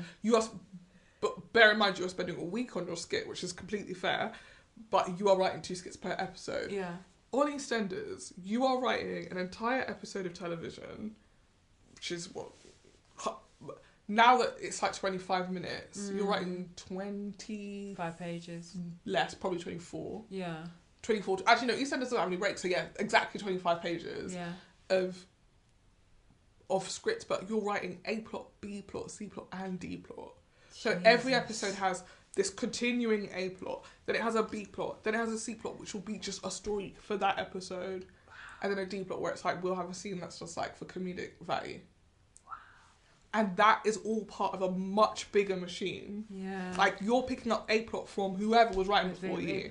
Like, it's much harder because the writers rotate as well. Yeah. Like, you're not on EastEnders for the rest of your life. You're on EastEnders for a period. And maybe you get 2 or 3 episodes, but you're not even getting 2 or 3 episodes next to each other. You're getting episode 206, episode 311, and then episode 4. Yeah. Like, they're not... You're not getting to write back-to-back episodes. I would love to like do work experience. Yeah, just to like sit in the room. Yeah, to just see what it's like. Because whenever they must have writers' rooms, right? They have like a story conference. Okay. Where you pitch storylines. Yeah. They don't have writers' rooms in the same way. Okay. So they have this big story conference. Everyone comes in. All the writers pitch their like ideas. and then there's the lead writer basically goes yes, no to stuff. Okay. Then they spend a day just hashing out those stories, and then you get your episode. Oh, So you'll know the storyline Yeah. because you were in the story conference, Okay. but you don't get to pick what part of that story that you get to tell. You might get you're gonna get the finale. You might get first episode. You might get something randomly in the middle, and they'll tell you like, oh, this episode Denise has bought a new hat. It's crazy. It's actually nuts, honestly. Because they have this big story document. Yeah. This big story document. that just has A plot, B plot, C plot, like all of it. I think you have to be so passionate about writing. Yeah. To be in that. And you have to be passionate, I think, about EastEnders specifically. Yeah. Like I don't 100%. think You need to just be being passionate about writing is You enough. need to have been watching it since the Den days. Before then, you need to know the history. I mean, I don't know. I honestly love, I think it'll be, what's the word I'm looking for? Insincere of me to sit here and say EastEnders isn't part of why I love television. Yeah. Because it used to be appointment TV. 100%. Like, you'd watch EastEnders come into school the next day and be like, oh my God, did you watch EastEnders last night? Like, she was that bitch. Yeah. So, it is actually... The reason why I'm so fascinated by how it works now that I work in TV is because the way that we work in TV is so vastly different. And now I have more grace for it. Yeah. Because I get to work on a show for 3 years. You have the story conference 6 months before your episode goes out.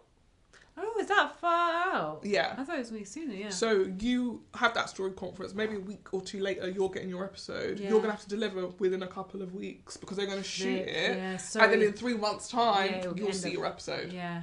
Wow. I know. And it just keeps going. Yeah.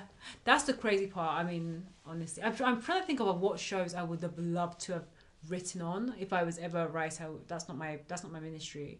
But like if I was like I want to write, what show would I want to write on? I was thinking Scandal actually. Interesting. Scandal or Friends. Actually, I think what I loved about You're not funny, so I don't know. Don't do this because I'm comedic. I don't know how And also, if I wasn't like that funny, I would just give Tell it a a joke chance. right I'll give now. it a chance. I don't need. I'm not comedic. But just tell a joke right I'm now. not You said comedic. you- I'm not comedic on command. But Like, just tell a joke. I don't need to. Like I'm not comedic on command. It You're just not gonna make it in the happens. room. I You're not going to make it in the room, sweetheart. Pick a different show. You need my humour in the room, but Pick a I'm different show. no. Pick a different Friends is show. 100%. That's too hard. Pick a Friends different is show. hard. Friends is hard, but I think it's Pick a because different no. How about Tweenies? 100. No, to me, I think it's because I'm. You know that whole thing of that you have to be a fan of the show. Yeah. I was a massive fan of the show. But you so- wouldn't have been a fan of the show because you would actually be I'll be a experiencing it child. as it was. No, you'd Yeah, be yeah, in sure, the room yeah, sure. It's, making the I was show. making It'd the be show. different. So that's what I'm saying. You pitch a joke because if you pitch a joke, you're in the room. It's like That's actually sounds terrifying. Isn't I it? love The Office, but that show is joke. Yeah, You were not going to make it in that No, room yeah. being like, No, I no. can't tell a joke. No. I don't have no jokes to tell. They're saying, knock, tell a joke knock, right now. knock, Yeah. knock. Knock. Who's there? Window who? Window. They're like, you're in the room. Get that out. Get That that joke was out. incredible. Go really What was bad. it? They'll be like, what was the joke? Wait, knock, knock. Who's there? Window. Yeah. Window who? Window. No. Weirdo. Not you and me both trying to punch up this joke. We're both Wait, making it hold in. up. I'll be like, window, that the stalker and in the window. No. I've actually done my favourite knock knock joke, which is a very specific, very niche joke. Go on. Knock knock. Who's there? Euripides. Euripides who? Euripides trousers. Eumenides trousers. Wow. It's a joke because Euripides and I get, Eumenides yeah, I are get. You, characters in Roman mythology, but also you sound a little bit Italian when you say Euripides trousers, Eumenides trousers. I'm not gonna lie. For you to explain the joke, you're in the room, but the joke itself is not in the room. Do you know what I want to be? That's my one joke. My I actually keep it in my back Really, pocket all the I- time when someone says tell a joke. I Euripides really- trousers, Eumenides I trousers. really don't have a joke like Do you that. have one joke? Not like that. No, I'm What just. about not- why did chicken cross the road? Why? To get to the other side. Well, my favourite joke, a man walks into a bar. And Ouch. no, get it. A man walks into a bar. Oh yeah, ouch, yeah. That's an easy one. Yeah, okay, I'm gonna take that one, but like I'm just No, not. that's fine. Don't take it. No, Perfectly honest, I'm just not comedic on command. When I was a kid, fun fact about me. Yeah. This actually, I'm perfectly honest. I would use myself like when I was like I walked into a glass door. that's not funny. That's Yeah, sad. because the glass was You clean have a really scar. well. That's The- what was funny and about that. now I have a nose job for free. Okay. But then boom, shh. I mean, put you in reserve. Put you in reserve. If someone's sick. Girl, well, all these girls out here getting nose jobs. I got mine for free. Walking into the Actually, now glass you lost it. I like the way you said it the first time. You're off reserve. When I was a kid, I used to door. Don't get. you put me on reserve, fam. I'm number one. I am. Yeah. This is either proof that I'm on the spectrum or proof that I was meant to do the job I do. Go on. When I was a kid, I would go to the library and get joke books out. And all I would do is read the jokes. For real? Yeah. Wow. And I'd tell the jokes to my cousins and stuff, and we'd laugh about them. The irony is I never needed the joke book. It just came off the dome. You're not funny, so that's right. But the joke book... No, it was, yeah. Well, yeah. was how I was like, oh, you know, like jokes That's are the structure, yeah. a lot yeah. of... It's mostly puns. Yeah. And I now can't... Apparently only absorbed from that joke book. You're ripping these trousers, which is not my joke, actually, Yeah. someone else's. Yeah. And I'm out into a bar. Ouch. Wow. They had great knock-knock jokes in that joke book. I as think, well. yeah, I might buy everyone a joke Yeah, for Christmas. can you please? I feel like I just need one good knock-knock joke in my back pocket. Just anytime someone says, tell a joke. But I'm also like, I'm someone that does more situational comedy, which is why I think I'll be great. Okay. I think I'm more the situational shader. Like, I can give like funny, shady moments, but it needs to be mid-conversation for me to add the joke in. Yeah. That's that's my comedy. And how would you write that as a script, though? That's what Because I don't... It sounds like you are saying, wait till someone else comes up with the situation, and then I will add one line. So what do you actually contribute? This is why I will contribute the situation, and then I'll add. Okay, contribute the situation right now. Give us the situation. So basically, it's Chandler and Monica. Yeah, okay, I love this. Yeah. Oh, the I love side, this already. yeah. Chandler and Monica. Chandler and Monica are looking for a ornament for her house because Ross broke her favourite vase. So they're going to different stores across New York. And this is when they discover how... Is this one scene or is this the whole episode? This is going to be the thread for part of the episode before the first break. Oh, okay. Yeah, because you know it's breaks. Yeah. I do know breaks. Yeah. And this it's called break the glass, break the... Anyway. So that's that. They're going to different places across New York, and then that's how the joke is around the gentrification of New York. Right. So So your Monica and Chandler, who live in a flat that famously everyone says, how the hell do these people afford it? True. Are going around New York commenting on the gentrification of New York. Yeah, that's the joke. Right. Okay. Yeah. Yeah, that's very funny. I agree. And and then the joke, my jokes would just be the shade where, you know, as they're picking up different things, it's like, did they line this with gold or did they, you know? So whose line is that? Chandler's. Yeah, So that feels like a Chandler it's very line. the Yeah. delivery. But the thing is, Matt LeBlanc. That's a very Chandler. That is now you can't remember your actors, but yeah, that is a very Chandler Matthew line. Perry. I'll give that to you. Thank you. Matthew Perry. I will give that to you. You're right. You do know the characters. Matthew Perry would have been amazing because I was only just. You can only write for Matthew Perry. No, I can write for everyone. Like, Write a Monica line. So he says, "Did they line this with gold?" And what does Monica say? don't touch it, Chandler. Don't touch it. Don't touch it. How is that joke? Because he's about to break it. Because he was like juggling around. Okay. And then she's. So she's distressed. Yeah, she's distressed, which is a kind of like a character. Funny? It's not supposed to be funny. I think she's not supposed to do the comedic. But element. like, actually, isn't Monica known for that dance with the chicken on her head? She is actually quite funny. She is, but so what is a joke that she says in she's not. response She to doesn't the need. vase? No, she's telling Chandler, don't touch it, and then there's a hot guy that walks in, and then she's like, wait, and then she takes the glass from him, and she's like, it's this line of gold that she gives it to the guy. So yeah. the joke is that she used his line. Yeah. That's really funny. Thank you. Are you saying this to bustle me up because? No, that is actually hilarious. Thank you. Like, honestly, this is I told you, I'm a situational comedian. famously my most genuine voice for sure. Love that. I can see the scene already, and like, it needs punching The up. thing but, is, like, this hurts because this is what you do to your writers. I'm actually just gonna take the gas. I'm like, yes. No, I you know what? No, I like where your head's at. I think going back. It's a good idea. I think we need to punch it up. We 100%. actually need to get some actual writers on it. But like, yeah, I like it. No, do you know what? It's going back to the whole thing of like, if you know a show inside out, like you're right. I'd probably be able to write that show in today. Because I watched 10 years of Friends growing up. I think you should be more confident. What season do you think you could come in? You could go into that room and start writing it. It's when it got really good, like season 2 or season 3. Wow, so you're saying you've seen one season, you're like, yeah, I get it. I would have got the damn no, because to me, perfectly honest, if I jumped in at season 2 or season 3, I would have been messing up some of these relationships. Like you should have. Chandler and Monica would not have been the final. Okay. It would have been Chandler. Wait, what? Sorry, Chandler and who? No, sorry. It would have been Monica. Finish your thought. Sorry, it would have been Phoebe and Joey. Mad. Phoebe and Joey at the end. And actually, maybe wait, no, because I can't get all of them to be together. Also, Monica has no one else to go with. Yeah, because Chandler. Chandler. But I just never saw that. It's hard because I never saw their relationship. But actually, you know what? Her being uptight and him being like Chandler, it actually ended up working because he grew up a bit and she loosened up a bit. So maybe actually I would have suggested the two of them, and then Phoebe and Joey would have had a thing, but then decided against it.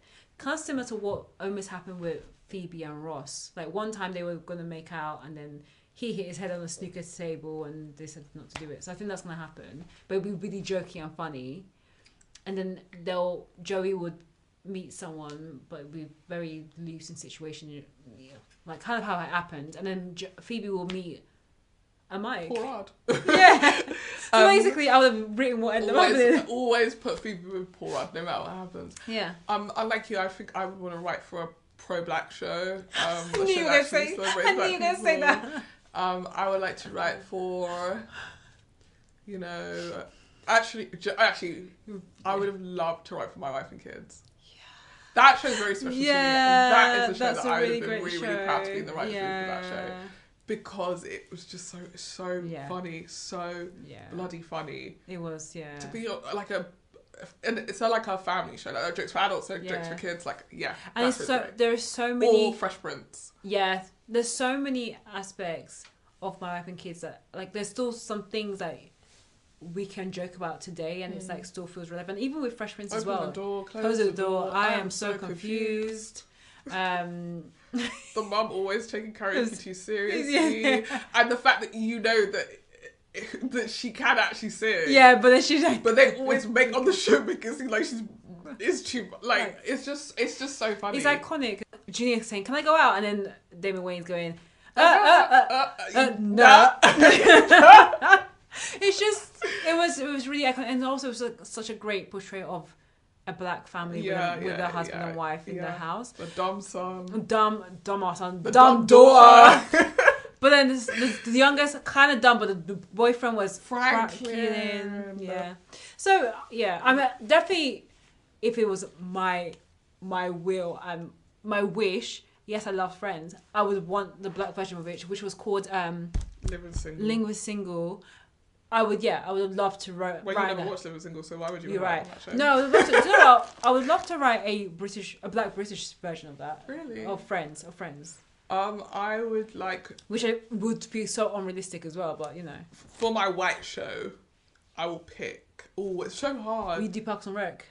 Love Parks and Rec, but everyone Mike Schur, who wrote Parks and Rec, wrote on The Office. Yeah, I see. And I think The Office is maybe one of the funniest shows I've ever US. watched. Yeah, I actually don't think I'm funny enough to write on The Office. It's like Succession. I don't think I'm funny enough to write on Succession. I love Succession. I'd love to be in the room for Succession, but none of those good lines would have come from me. It's so smartly written. Even I'm smart enough to write on Bill and Ben the Flower Pot Men. Maybe Biker Grove. Biker Grove. I can write for Blue Peter. That's not a writing show. Newsround. No, don't know what that was. So what? Newsround was our dose of news. Yeah, literally. Newsround is a kind of dose of news. Interested in news. Do you know the show I loved? One of the comedies I loved growing up was Frasier, and I know it makes me sound like such like an old woman. You are literally an old woman. I could never get into that show. Honestly, and it came on straight after Friends. I would try and watch it. And I was like, this is too grown up. It is really. Something about Friends felt very like you could enjoy it as a young person, but Frasier was like everyone's old and white. Yeah, but I know, even the young people. Yeah, my mum loved it as well. And I think like. Again, that show feels too smart for me to have written on. Oh, I could have written on Miss Jocelyn. I think. I actually feel confident I think Little Britain.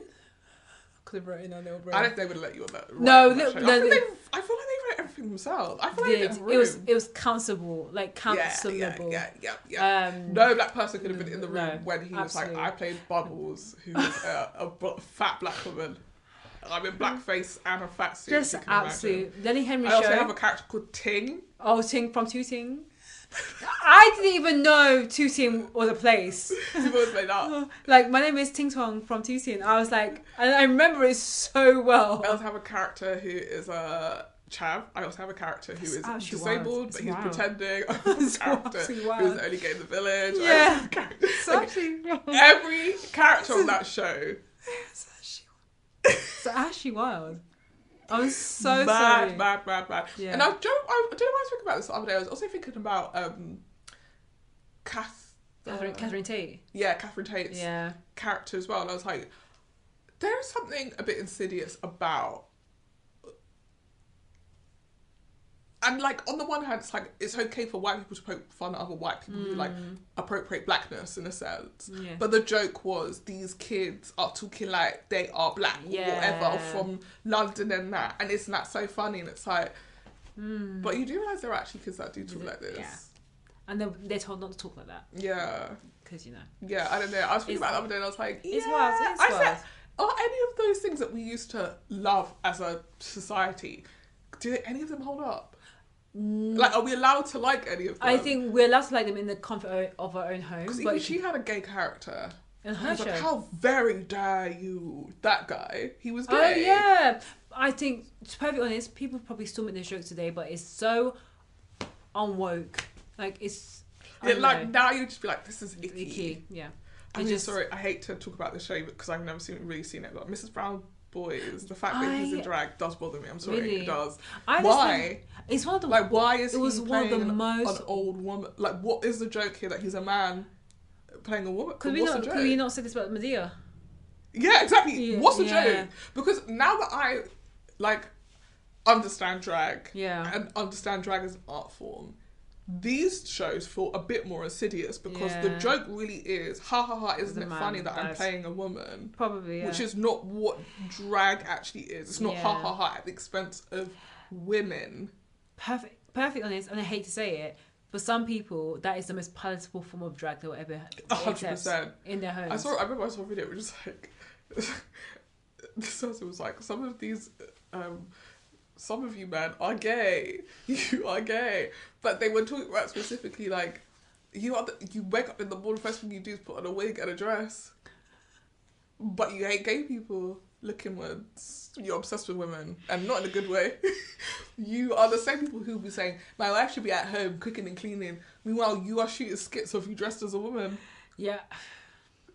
Like, think about it. Just think about it. Because these would be the same people to outlaw drag. Yeah. But you're doing drag. Yeah. That's what you're doing. You're dressing up doing skits of your mum. That's drag, sis. That's drag. And that's okay. That's okay. But you're doing drag. And drag is not inherently sexual. So you could do drag and be a straight person. But it's the fact that you would criminalise most of the other people that do drag when, honey, you make a bread and butter of drag. Why are you wearing your mum's head wrap? Come on now. Why do you pay good money for a wig? That's what's even crazier. Once the money starts to come up, you're getting yourself a nice wig. But again, it's the entertainment aspect of it. But why is that entertaining? We need to. Explain to me, why is it entertaining when a man does that skit? But if a woman did that skit, we'd be like, meh. Why is that funny? Because we're saying, wow, a man who can pretend to be a woman. That's funny. I think it's the whole play on stereotypes, because usually it's stereotypical. It's stereotypical portrayal of a woman. But this same man's gonna want you to buy him flowers. Yeah, but that I can't help you with. This same man I can't wants help to be you treated with. like a princess. Yeah, I can't help you with that. But anyway, you know, I love all gender expressions. We Do what you want, yeah. but acknowledge that that's what you're doing. Yeah. That's my thing. Just acknowledge that that's what you're doing. we went a complete tangent. Where even are we? We was Risa almost Tisa. Risa Tisa. Well, congrats, Risa Tisa. We can't wait to see who the cast is. Maybe she should cast a woman in drag. I knew. I was like, please don't. No, Natasha's gonna do a great job. She should play both Risa Tisa and Legion. Put it out there. I can't. I know there's other pop culture news. Fat Man Scoop died. Yes, James James Earl Earl Jones died as well. Rip. Yeah, it's it's been a sad day for pop culture. It is a sad day for pop culture. But may they rest in peace. Pour one out for the boys. Yeah. For Luke, I am your father. And what's your zodiac sign? You got your hair, put your hands up. Make noise. As a kid, I didn't even know what a zodiac sign was. Like, I knew about Aries Is that and what was Leo, but I didn't know that that's what that was called. I didn't know that was even So as in a the kid, I'm song. like, what's your zodiac sign? Like, why does he need to know what my zodiac sign is? I don't know. That song is chaotic. It actually. was. He was asking a lot of questions. I mean, I don't know if they're ever gonna record the funeral, but I hope that they do something to celebrate him in his persona, because he was the biggest hype man. He's the ultimate engine number 9 for the New York Transit line. If my train goes off the track, pick it up, pick it up, pick it up. Let's go. Who fucking the night? Who fucking the night? That song is actually chaotic. That song is actually chaotic. Why was that a song that children knew? Yeah, why? Honestly, the reason why we know this word is because we were listening to it at inappropriate ages. Yeah. Inappropriate ages. Yeah. What was I gonna say? I was talking about The Bachelorette off the pod. Like, literally the last couple of weeks has been definitely the era of mid-men disgracing women. If you watch The Bachelorette, Jen Tran, segue as well into our honestly, Jen Tran, Bachelorette, let's be honest, her cast of men this season was mid. There's a couple of exceptions. Spencer, my favourite. The guy I showed you, but then you laughed. He was not mid. He was like 6 foot something, and he looked decent in the show. He looked nice in the suit. But the guys that Jen eventually picked were Marcus. He was emotionally unavailable. Like, literally, the guy told you that he didn't want to actually be. He didn't see a future with you. Or he didn't see a future. He needs to get there. And she was like, okay, I'll take you to the fantasy suite. Like, that didn't change anything. Every time she was like, we need to the proposal's tomorrow, but I don't know where your head is at. Why is he still there? Like, I blame her for some of it, but the men themselves for some, yeah, because girl, if he's telling you he's not interested, take it for what it is. Mm-hmm. The guy that she eventually picked, his name was Devin. Again, the whole time I was watching it, I was like, this guy. He broke up with her pretty soon after the engagement. Apparently. She reveals on the podcast that when they finished the engagement, where unfortunately she proposed to him, which made it even more mid and more disgraceful, he asked the producers, how long do these relationships normally last? So that tells you where his head was at, really. So yeah, I'll be honest, not the greatest. It's not the greatest season. Also, the reunion was actually the worst part, or the live finale, because not only did they get her to talk about the proposal, where she said, like, look, after the proposal, he broke up with me. They got her to watch the proposal in front of him. And it was just, the girl was crying her eyes out. And then after that, the reunion? Yeah. And then after that, they were like, thanks, Jen. Next, we're going to be bringing our Golden Bachelorette. And it was like, it just felt very manufactured, which this show is, but it's still real people's lives. So, yeah, unfortunately, this week was another week of mid-men disgracing women. And then we're going to move on to Selling Sunset because that's a big storyline. Let's talk about it. So we're going to review Selling Sunset Series 8. Can you believe the show is in Series 8? after I finished series 8, it started Playing series 1. I was like, wow. I was like, don't do that. Why would you do that? I No, don't know because what it was a jump scare. Because those faces, I was like, who the hell are all these people? But also, I don't think I started Selling Sunset from series 1. I think I started it like a little bit later. Okay. I think. What's her name's face looks crazy? Mary. Yeah.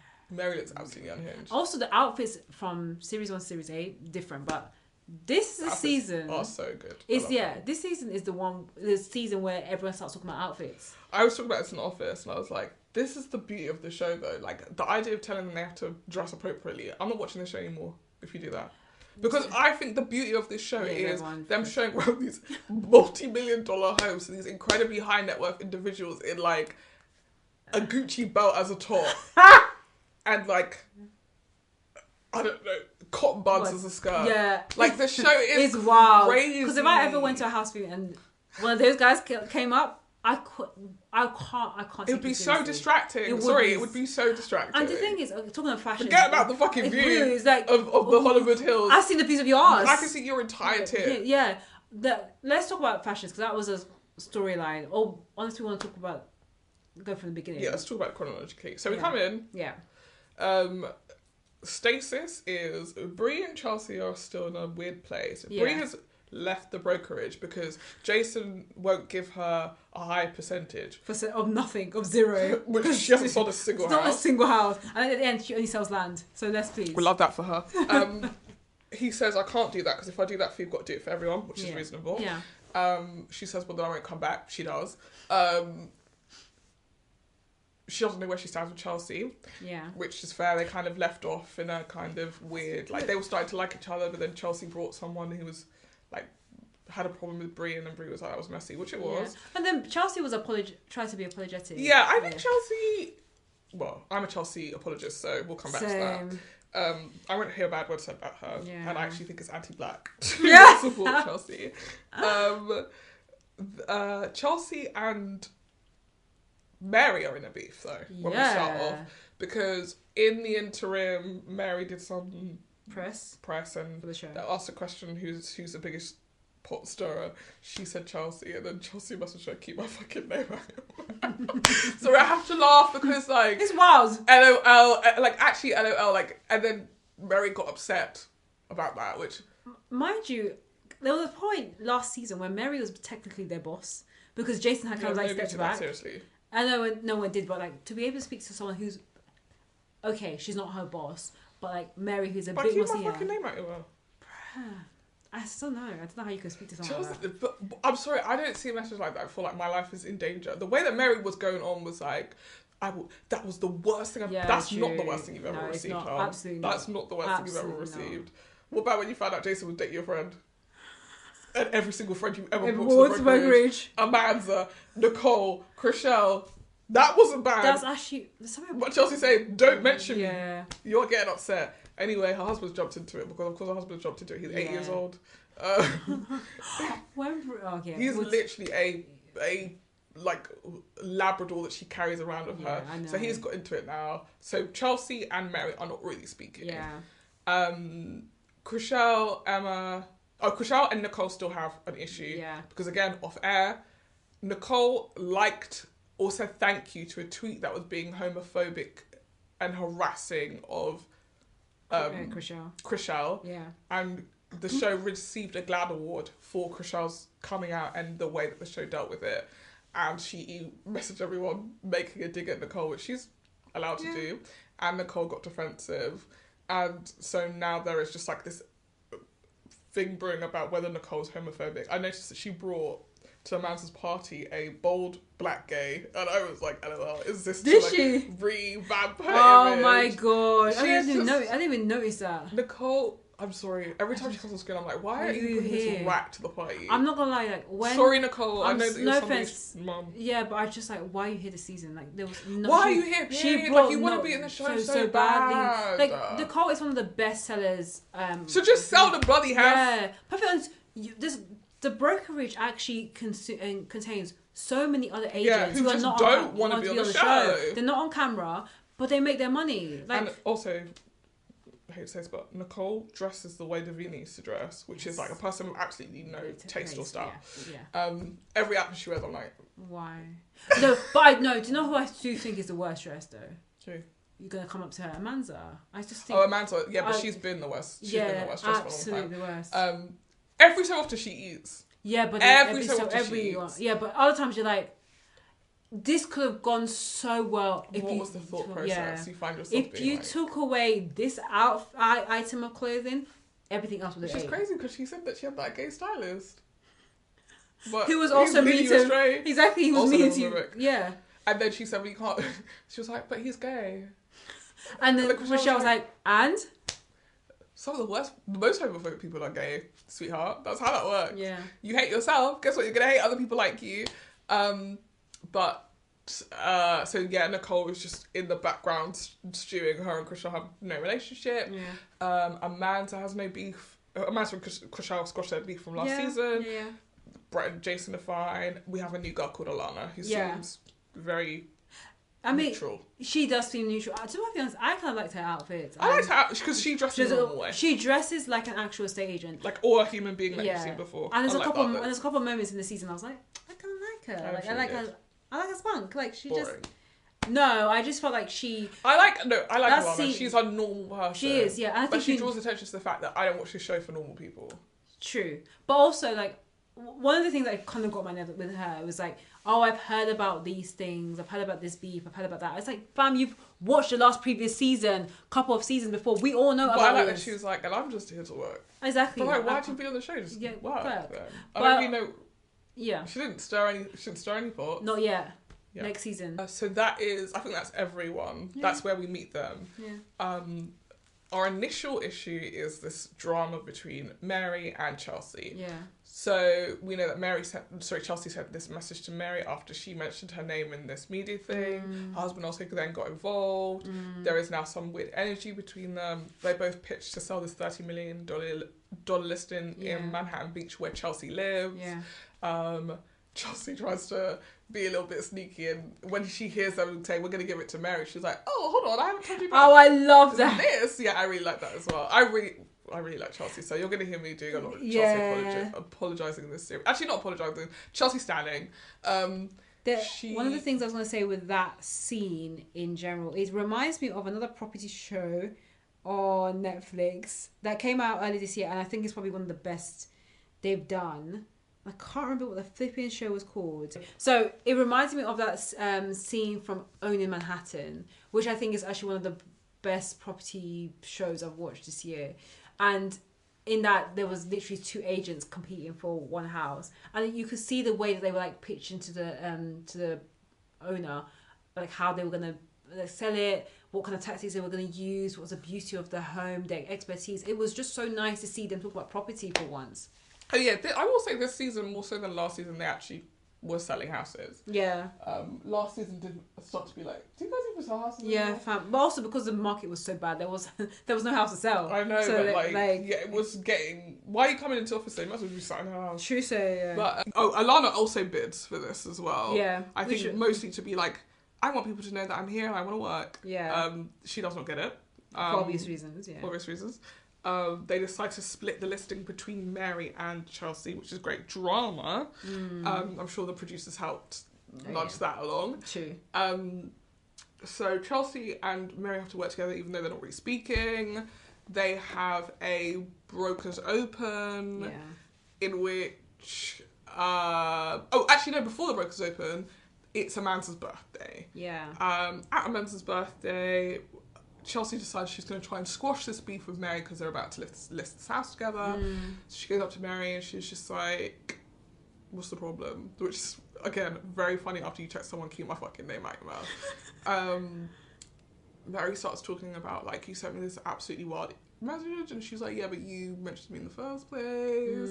And then Mary is like, I'm real. She's like, no, and then Chelsea's like, I'm a real person. Like, if I've got a problem with someone, I'll say it to their face, but you've never said anything to me. Actually, I'm now starting to think you have a problem with me. She's like, well, I'm starting to think you have a problem with you. Meanwhile, Mary's husband is trying to yap, get inside of it. I did not like that. I didn't like it either. Because what annoyed me is that he kept on touching Chelsea. Yeah. That pissed me off. I didn't like it either. And the microaggressions abound, shall we say, because... in the end, Mary walks away from the conversation, having not resolved it, having not apologized. Like, you know, I'm not. You're allowed to be upset about something that Chelsea did. Chelsea does to be allowed to be upset about something you did. I guess we have to be like, let's draw a line under the sand. But it kind of felt like Mary was like, no, I didn't do anything and I didn't deserve. I had to mention a name and I mentioned yours. But you have to admit you have searched it. She's like, but so have you, so now what? Yeah. Like, why could you not just said yourself? Really, truly, you have not explained to me why you mentioned my name. Yeah. And that's why I feel like I need to tell you not to mention my name going forward, because you apparently don't know. Anyway, it's not squashed. Yeah. They then hold a Brokers Open. At the Brokers Open, Chelsea turns up in... She said a bit late, I would say. As you do. And they were like, you live around the corner, which is actually very funny. That she lives around the corner and she was late for the Brokers Open. So at the Brokers Open, Chelsea turns up in... Well, Mary... I don't even think Mary wears trousers that often, but for this time Mary's wearing a cropped... Sorry. A cropped... Talking about outfits. I can see your midriff and I don't exactly. see it. Cropped... waistcoat, I think. Blazer. Yeah. And high-waist trousers. Yeah. Chelsea comes, she's wearing a cropped blazer. Yeah. A mini skirt. Yeah. And what looks like bloomers or shorts underneath it. It's definitely shorts. Because the skirt is so short. Yeah.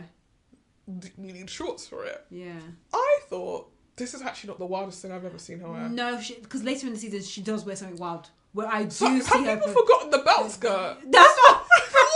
The belt skirt! I'm telling you, it's iconic. Sit down. Yeah. She could not sit down in that Moschino belt skirt.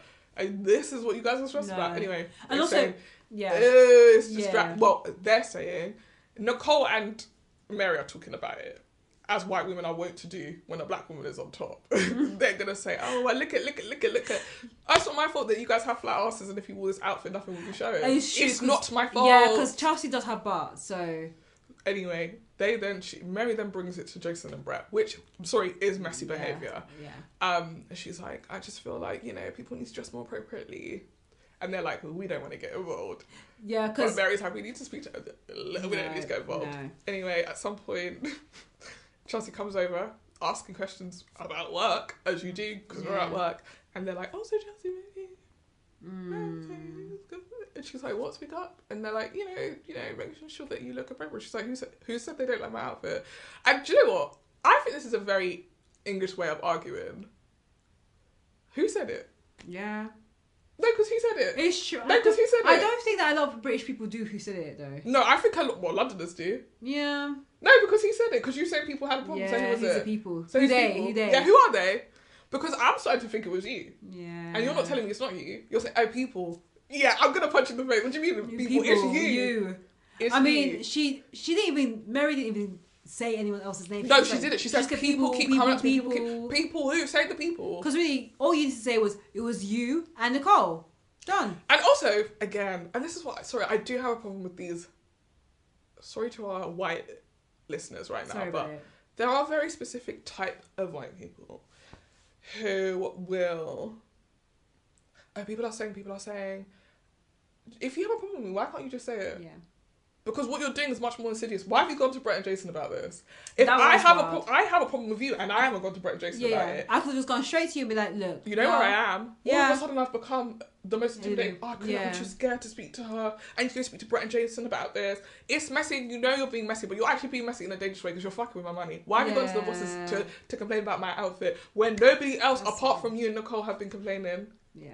And also the thing that was even more frustrating to me, this whole brokerage relies on the fact that hot women wear hot outfits to sell houses. This was not a brokerage for people who wear normal clothes. Be for real. Because when series 1, when the Netflix panned to series 1, you guys were wearing normal outfits. Were you making money? Whereas this time, the popularity of this show has been built because of the white outfits. Remember, what's her name? Christine. Of all people. Christine ran so that you guys could even have a business. Exactly. And I think what annoys me is that in the 8 seasons... Although I do think they were making money in season 1. Yeah, they probably were. But the popularity of this series has been built from the outfits. Yeah. And let us be for real. In the 8 seasons of this show, I don't think I've ever seen... Look at Chrishell. A conversation... Chrishell from season 1 to now. Different. Completely different. I don't think I've ever seen a scene or even a conversation about like inappropriateness about outfits. Never. It's And they've worn the wildest shit you've ever seen in your entire life. Yes, there's been... And Mary do be getting her tits out. Exactly. Suddenly she was, oh, when have I ever had my tits out? Like, yes, they've had outfits. Yes, they've talked about each other's outfits, like when they've come from either brokerage or they've got an event, but they've never said like it's inappropriate. You can't wear that. You can't wear this in front of the clients because, you know, you can do it in front of us, but you can't do it in front of the clients. Like, that's never been a point of contention or point of conversation. So that's what annoyed me the most. Is like, why is it Chelsea? At some point in this season, Nicole's going to turn up in a fucking ball gown to a Brokers Open, so we'll come back to that. Exactly, but the show is unhinged. It is unhinged, but it felt hypocritical, and I'm not like, yes, I am Team Chelsea, but like, I hate the fact that this is the conversation and it was brought up, but this particular character. She didn't. Yeah, Mary. Sorry, you know what you're doing, and this is why you know what you're doing. Going to your bosses, complaining specifically. Again, not saying you said it. People are saying because obviously if you say that to Brett and Jason because they care about the reputation of the business, that's gonna get them to be like, we should speak to her. Yeah. But you haven't said who.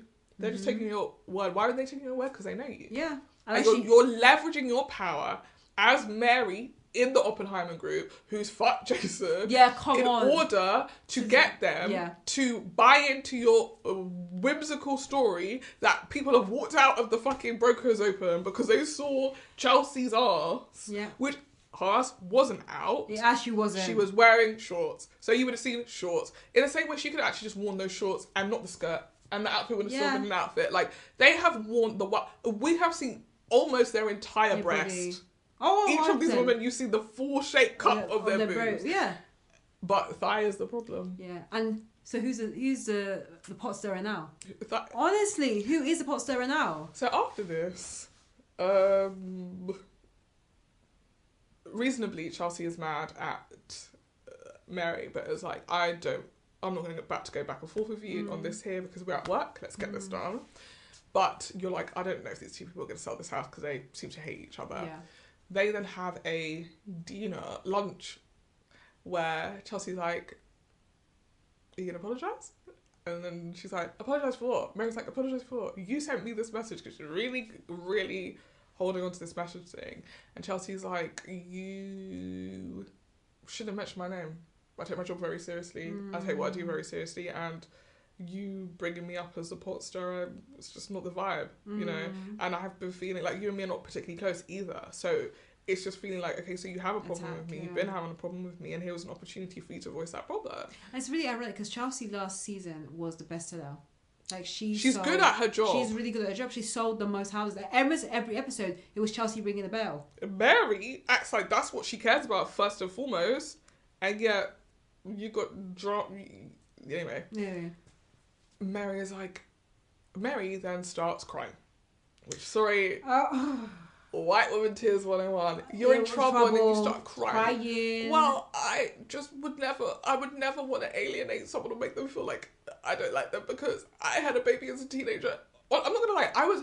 Mary's story, I think, is incredibly moving and actually very motivational. I actually really love Mary's story. The idea of being a teen mom, growing up in a very conservative town, like just being shunned and then turning that into what she's turned herself into, which is an incredibly successful person. Like, I'm sure it gave her drive. I'm sure it was actually the lowest she's ever been. Yeah. You know, she has a son. He's grown up. She's incredibly proud of him. Like, her life has turned out good for what I'm sure at the time felt like the biggest mistake she could have possibly ever made in her life. Yeah.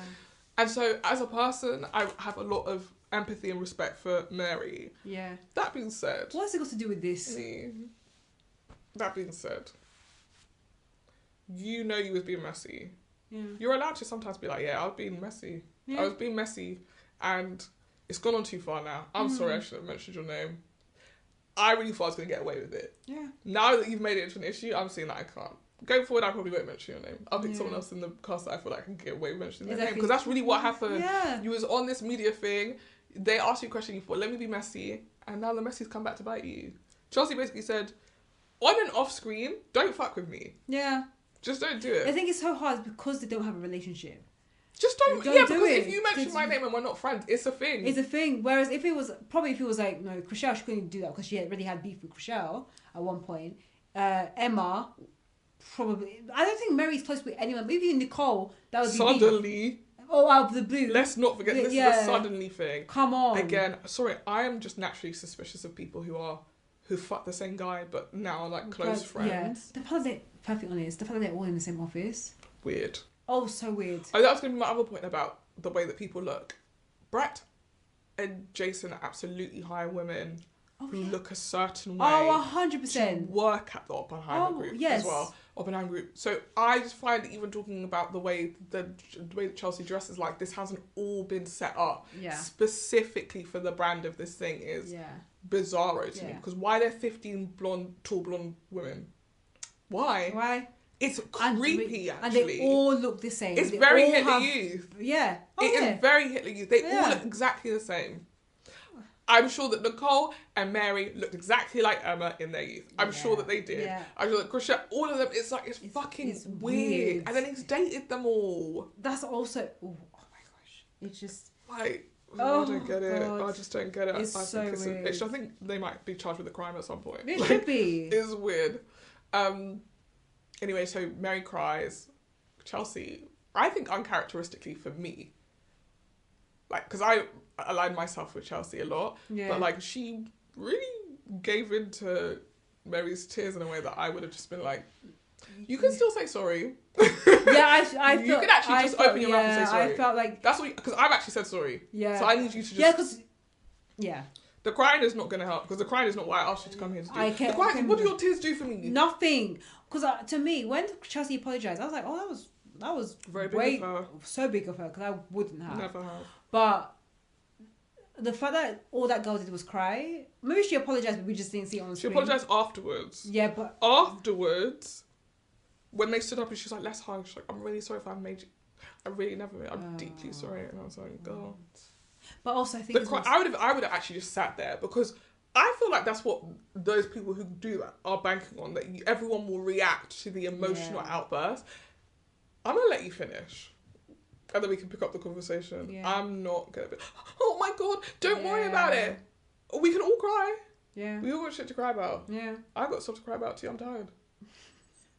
Do you think I want to be here? I want to be in my house asleep. Yeah, Chelsea could be crying for a lot of things that are going to come up later on. Meanwhile, so that's beef gets squashed essentially. Yeah.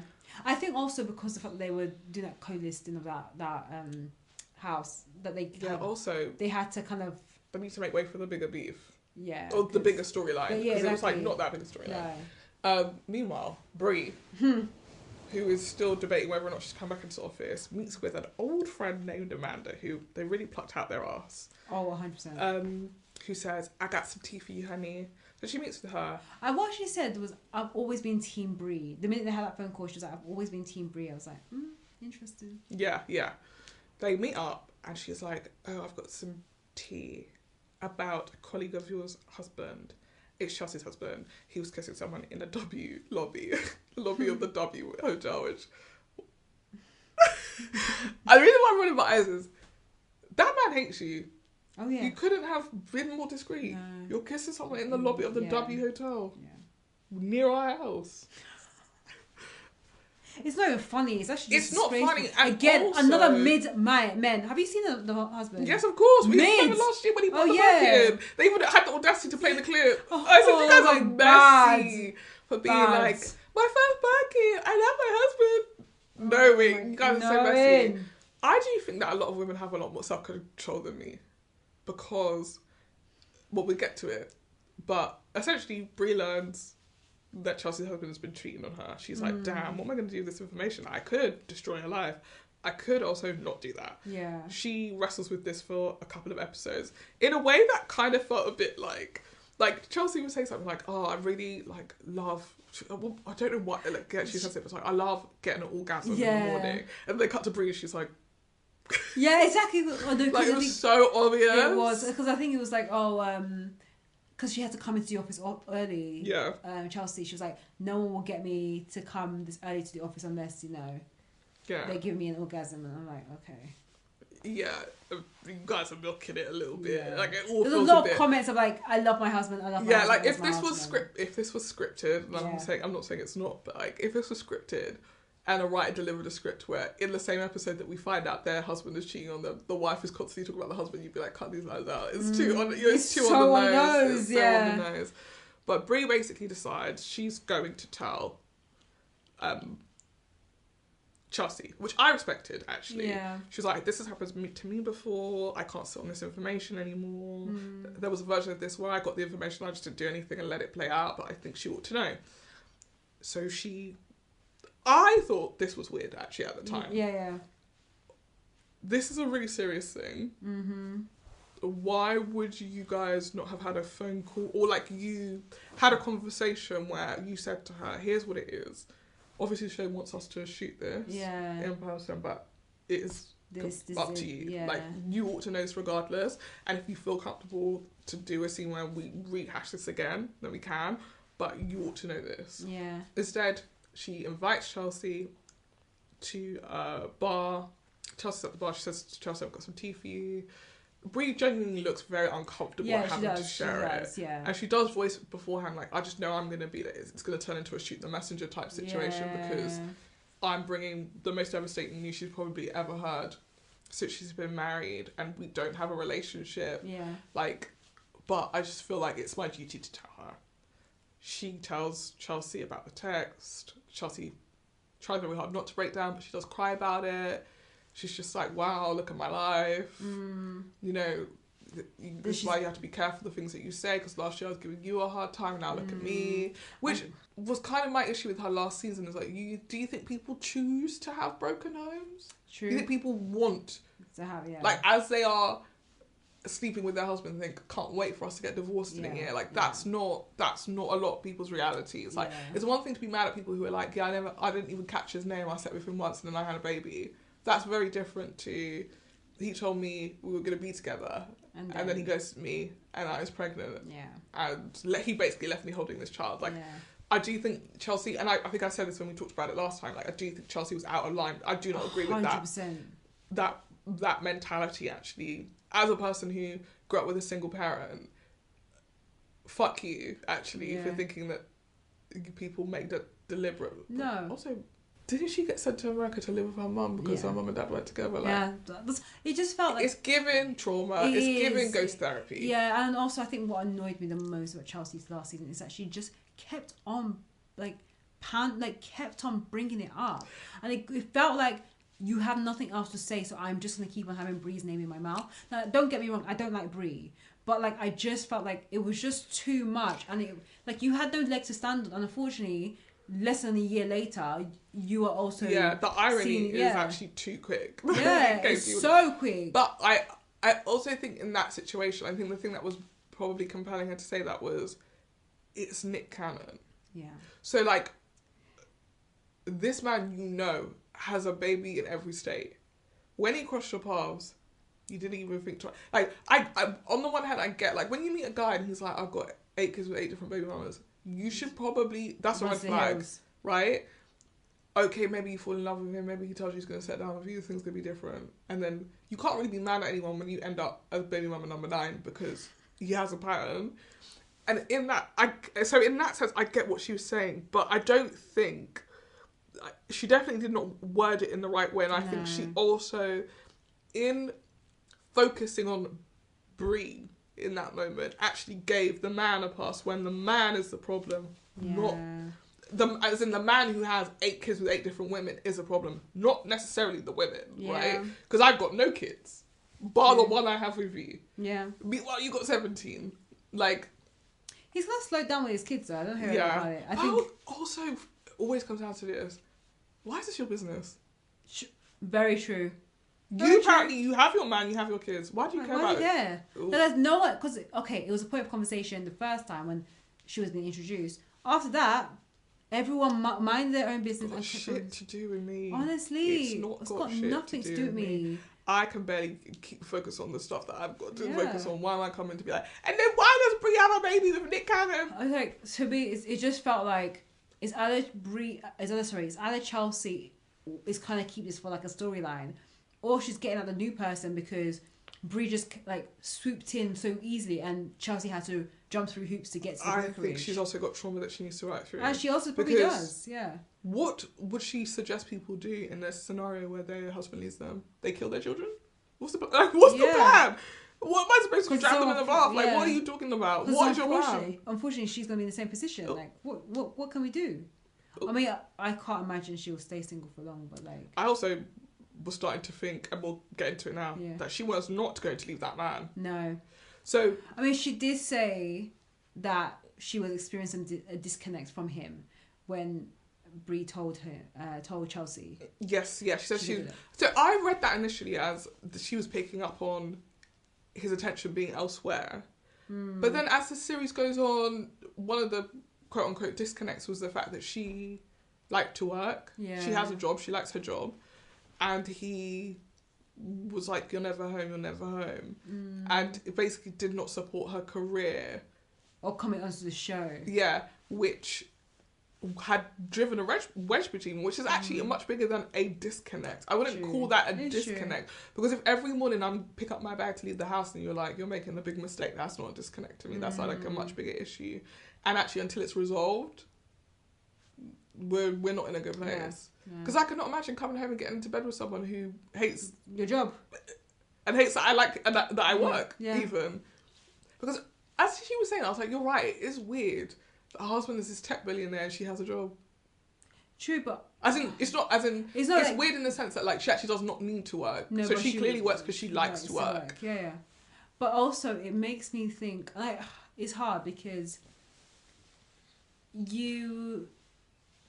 a lot of women would ideally want to marry rich so that they never have to work in a day in their lives. But it's also, we're in a society where it's almost been ingrained that as a woman you need to have your own money, even if you're married to a tech billionaire, because one day this guy could change his mind, for a white and, girl. as Kanye said, and you'll be left alone and you will have no money. And yes, there may be a prenup, but that prenup may not be kind to you. So I'm not saying that Chelsea wants to do that because she was trying to hold money for herself, but it is also slightly like sad and concerning as well that even in that dynamic of, yes, you are with a very wealthy guy, like there is this idea that you need to be like a serving wife, like you need to submit to your husband, and then you all, in a sense, like you don't need to work, you shouldn't be working, and that's the kind of woman that he wanted to be with. And maybe they discussed this beforehand. They've been married for 10 years, it's not new. That's what I mean. That's why it's crazy. Like, why is it like in the last 2 years of her now deciding to work? But I think it's working on the show. Yeah, I also and her profile becoming bigger, that has become an issue. I also think, I'm sorry, I just find that stuff like excuses for why people cheat so just an excuse. Yeah. It's not real. Yeah. Your wife is away from the house and your answer is to be kissing and getting on with someone else. Yeah. And how will that resolve the situation? Like, you wanted to do that. Please don't try and tell me I had a job and that's why you did that. Because if I'm at work and you're worried about the family, you love the family so much, why are you not at home with your kids? You're outside, you're in the W Hotel! Wow. Lobby! Wow. Kissing girl! Not just kissing, they said making out. You're an adult man, you're like 40 years old. Kissing up girls in the lobby of the W Hotel for people to see and be telling people I don't like. That's what would kill me. Yeah. Chelsea then doesn't tell him for a couple of episodes, hasn't spoken to him. No. When I tell you, so when she broke that glass, I said, Oh yeah, she knows what she's doing. if I had got in my house and seen your face and you're sitting there, hey baby, where are you? Where were you? They would have to call the police. Oh, 100%. I do not approve. Obviously, we spent the first half of this talking about domestic violence. Yeah. Put me in jail. I deserve, and I will admit what I did. I did do it because how dare you? It's not funny, but How dare you? Embarrass. Give my enemies ammo. Yes. Are you mad? Are you mad? Are you actually? I would rather you done it. I'd rather you came in here and punched me in the face. You gave my enemies ammo. You gave my enemy an opportunity to sit across from me. And tell me That my husband, my love of my life, is outside popping his pussy for girls. No, okay, so I'll Put me in jail. Yeah, I'm gonna add this one. Put me in jail because I'm going to smash up this whole house. I'm going to smash up this whole... So First, I'll call my sister. Be like, you need to come get these kids. Yeah. Now. And then you will deal with him. Come and collect these kids. He'll be like, what are you talking about? It's a school night. Yeah. Come and get these kids ASAP. Please, I'm begging you. Yeah. I can't keep this in. Yeah. You have to get them. And And maybe I'll have the sense to leave with her. Yeah, maybe, yeah. Maybe I'll just go, That would be the ideal. you are disgusting. Yeah. I hope you rot in hell. Yeah. And leave it there. But I know that I won't because I'll be like, I need to ask him why you did Yeah, it. I yeah. need to Why ask did you? him. I Yeah. need What to ask happened? him. Tell me what you did. And now you need to leave, and then the kids can come back. Yes. But Yeah. one thing I will add. And they'll be like, Mummy, why does Daddy have a black eye? Like, don't worry. It's got nothing to do with me. It's got nothing to do with me, sweetheart. There's no proof. I didn't put hands on that man. We do not condone domestic We violence. don't. Stop it. Yeah. Actually, don't do that. Yeah. One thing I will add, or will say Don't to add let me. colour to that scene is that apparently Chelsea did ask for that scene to be in. And to have a conversation with Brie in person because she had heard rumours from production that something was up, and so she wanted to have that moment. Now, there's going to be disagreements about what's on camera and what's off camera, but I just want to add the colour to that. Then becomes an issue, Yeah. right? And I would say this is the first season where they broke the fourth wall quite a bit. Yeah. But we'll come back to that. So Chelsea is going through it. Yeah. She's just not herself, and you can see it. And it's actually really sad to see her like coming to work and trying to, hey guys, hey, when like The energy is not there. She's going through it. Even the outfits are not outfitting. She just looks so sad. Yeah. She's dressed like an old maid as well. Yeah. For Chelsea standards, she's dressed like an old maid. Normal girl, but maid. Lots of leather, tight, lots of black as well. Lots of black, Like she's yeah. going to a funeral, which is, Yeah. for Chelsea, old maid. For a normal person, still very trashy. Yeah. Still wild. But meanwhile, while this is all going on, Amanda, Nicole, Mary and Alana have gone to Alana's town that she owns. Yeah. Which, wild. Pioneer Town? Pioneer Town. And while they're there, Nicole gets drunk, as Nicole does, because she's a crackhead. And she's not going to beat those allegations, because did you see the clips out from Amanda's birthday? Yes. Oh my That woman is gosh. obviously on cocaine. Yeah. She was like, just trying dancing to pick around. up Brett or Jason. Jason. I'm like, look, you're not in a relationship anymore. You do not need to be picking up Throwing anyone. people around. That Yeah. woman was on. Yeah. You're not going to tell me that woman was not on cocaine. You're just not. Yeah. She's on cocaine, and it is what it is. Because to this Can't believe day, it was the fact that she was like, the cocaine story is put to bed because I brought a piece of paper. Nobody saw me take this test. Nobody knows where I did this test in 3 hours, saying that I'm not on cocaine. Of course. That's like that Cardi Red lie detector thing. It was all a lie. It was all a lie. It is as valid as that lie detector. You pulled this paper out your ass. I don't know if you're not on cocaine, but honey, you're on cocaine. Anyway, I think she probably more so has a drinking problem. I think she's more drunk. Yeah, than it is she the seemed cocaine. incredibly drunk. Like, No, the power to be lifting people up is giving cocaine. Because I've never but lifted Brett anyone and up Jason when I are was tiny. drunk. But she was, I want to lift someone. Yeah, but they're small, so I think she was like easy reach. They're in Pioneer Town having dinner. Not obviously. Chelsea's not there. Bree's not there. Yeah. Chriselle's not there, and Emma's not there because Chriselle and Emma want to be there for Chelsea, and Bree was telling Chelsea the needs. So And she didn't want to be there at all. yeah, she I said think she wasn't coming, which is Brie doesn't pretty like valid. any girl get-togethers. Yeah, Bree says she's not a girl's girl. Yeah. I think that. Again, there's trauma. Yeah. It's Oh, given yeah, trauma. It's there's given in trauma. high school. I was friends with these girls, Yes, and they made me feel like shit. And now I just avoid women. There's a scene that happens a little bit later that makes me think, yeah, definitely trauma. Yeah. So, while they're at dinner, Nicole's like, I mean, if something is going on with Chelsea, I'm not sure Emma's the person she should have around her because they don't know what's going on. Yeah, but there's She's like, rumours already. I mean, Emma, and then Amanda's like, stop. And she's like, what? Well, I mean, I'm not saying anything. They're like, stop talking much. Like, I'm just saying that Emma and the OC office and like, stop talking. She's like, basically like, Emma's a slag who cheats on steals people's husbands. Also, Why are you guys mad at me? Yeah, also like, who, what, where, when, and why? Like, how has this come about? Since when? But I have no proof. not a single one. Because someone said Thanksgiving. That was it. But I guess the thing that validated what she was saying was the fact that Amanda and Mary were like, stop talking about this. Leave it alone. I do not want to get involved, which made it feel like, oh, something had happened. Clearly, something, or whatever the rumor is, they've also heard it. Yeah. So that becomes this thing brewing in the background. Every chance Nicole gets, she's just bringing it up. Alana says, hey, maybe you should stop talking about this thing and just speak to Emma. Because surely the truth or not truth of the situation can only come from Emma. Rather than her finding out that you're telling anyone and everyone a rumour that you have no proof for. And also, don't put me in it. I don't want to be in it.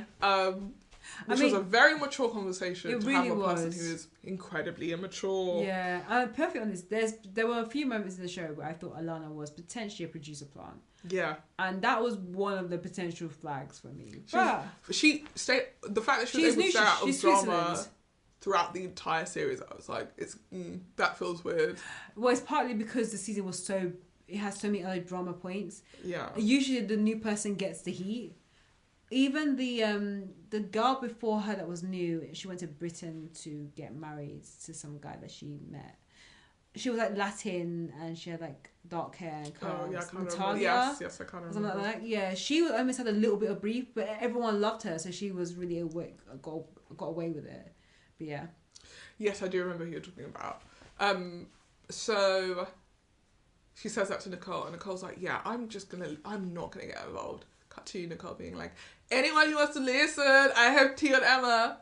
She's like, "I just find it disgusting. I just think it's disgusting that Chelsea is going through what she's going through, and Emma, the husband snatcher, is sitting next to her."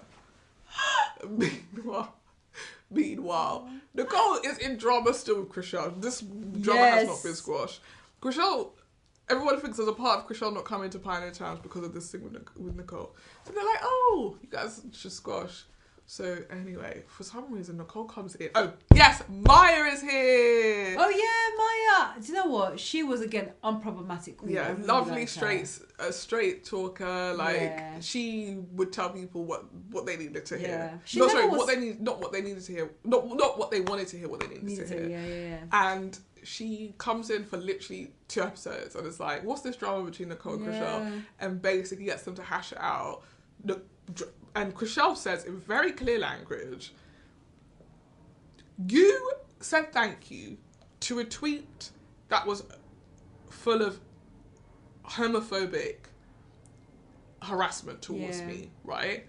And my assumption is if you are liking or interacting with a homophobic tweet, that you agree with the sentiment of the tweet, which should make you homophobic. Yeah. Or the other option is you're so fucking stupid and you're so full of hate for me that you just jumped on a tweet without really digging into it and have found yourself in a situation you shouldn't be. Yeah. Either way, you still need to apologise. Yeah. Because you either need to apologise... Well, I mean, if you're homophobic, I don't really see what the point of the apology is because you stand by what you said. Yeah. But if you didn't need to be homophobic, apologise for even getting yourself tangled... Like, why did you do that? Yeah.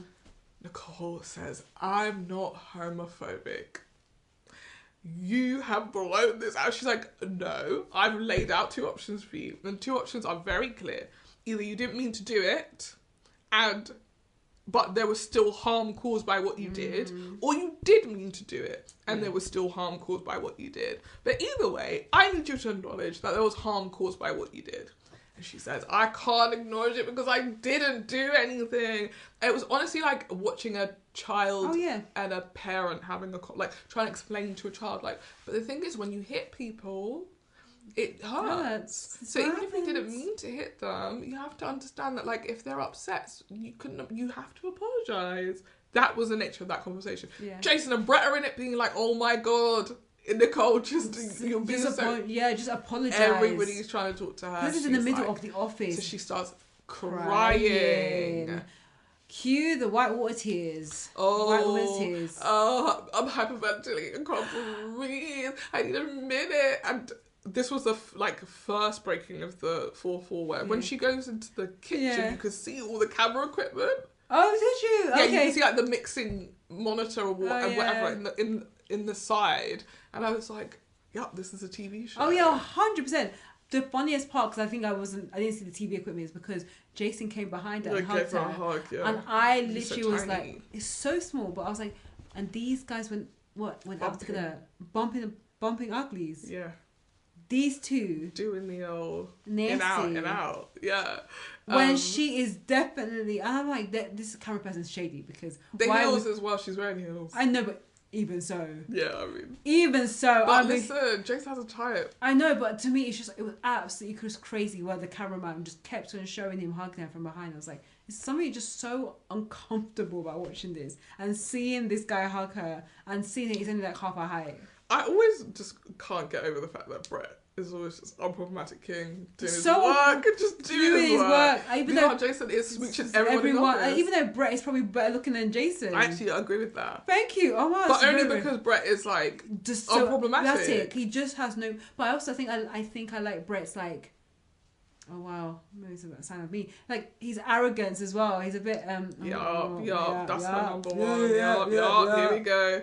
He just had a bit. Charlotte wants someone who's gonna put her down. No, I don't. Put her in her place. No, you put me up. You better sit down, little lady. No, I just eat this porridge. I just like. 'Cause that's what you deserve. No, Emma will not speak to me like You're that. a porridge girl. Absolutely not. Eat the porridge. No, I just like a guy who is very like eat that certain. porridge.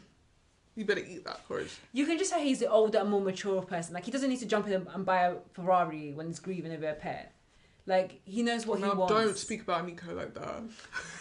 Shut up. Because, we'll speak about Nico we'll like get that. up to that. We'll get to that point. In memory of Nico, stop. No, I definitely love a memory, but be for real. Maybe this is a sign that I didn't grow up with pets. So, like, my level of sentiment really dies quite quickly. No pun intended. Yeah, because you actually hate love. No, I love love. I love love. I personally loved Nico. I thought Nico was the best character. I want a pet when I grow up, but like you are growing up. What the hell? No, when I.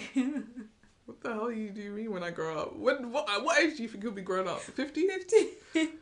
No, I just want. I would love a pet, in the future, but like, I just. Maybe because I don't have one right now, I don't know what that. We're jumping ahead anyway. Yeah, we are. Sorry. He was basically like, you need to go out and apologise because this won't be done otherwise. Yeah. So she goes out and then she's like, I'm sincerely sorry. Yeah. And then Christian goes, I forgive you, and gives her a hug, and everyone's like, whatever.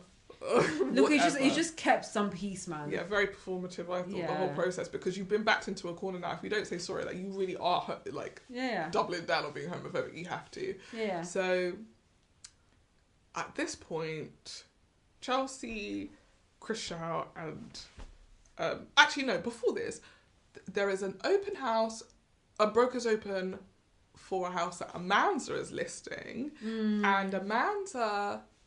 In the middle of a mudslide as well. All of the cast turn up and pretty much nobody else. Yeah. At this Broker's Open, Chelsea and Brie are thick as thieves. Yeah, they're all like friendly, because this is straight after the news came out. I know, but there was something anyway, thick as thieves. If what comes later was cooking in your head, I don't think you'd be holding hands with said girl. I found that weird. I really liked it for I'm glad that this is not turning into women versus women over a situation that at the end of the day, Brie did not make her husband cheat on you. So not at all. She wasn't lying when she said that. Yeah, have rage or whatever feelings that you have about the fact that it was Brie who told you. Understand that she didn't make that happen, right? No, not at all. And yes, so anyway, they have that situation. The next time we see Chelsea, she's with Christian and Emma. They're catching up. Chelsea is still a wreck, really, and she still hasn't spoken to her husband. Emma then says, don't you think it's, maybe it's just me, but don't you think it's kind of weird that it was Brie who brought this to your attention? Yeah. This is Emma who volunteers this information, by the way, which is why I didn't understand it. This part gets a bit messy, so maybe if you remember things that I don't remember, explain. But Emma brings this whole idea of Brie is messy because we feel like Brie must have set up that meeting with Amanda in order to get the tea about Chelsea's husband cheating, right? And what we saw, of course, was Brie meeting with Amanda. Yeah. Because Amanda said she had tea. Brie's argument is, I didn't know what the tea was. Yeah. Right? And if I hadn't got the tea would have made its way into the show. Yeah. Right? Yeah. So I got it. for whatever reasons, whether it was nefarious or honest or whatever, I got the tea and I brought it to you. That should really be the end of it. Yeah. What you guys are now trying to say is I've set this whole thing up. Like, I sent Amanda to get the message from her friend who saw your husband lip sync girls in W Love, and that's a bit where I started to get a bit lost. No, I thought it was all to do with the fact of bringing it to camera. So yes, they're bringing it to camera, which is a big But they were going to have Amanda on the show clearly because well, to hear Brie tell it, Amanda was already shooting, and their producer said, "We want you to shoot with Amanda." Yeah. So had it not been Brie who got the tea, somebody would have got it. Yeah, I get that, and I understand it. I think from Emma's perspective, it was a fact of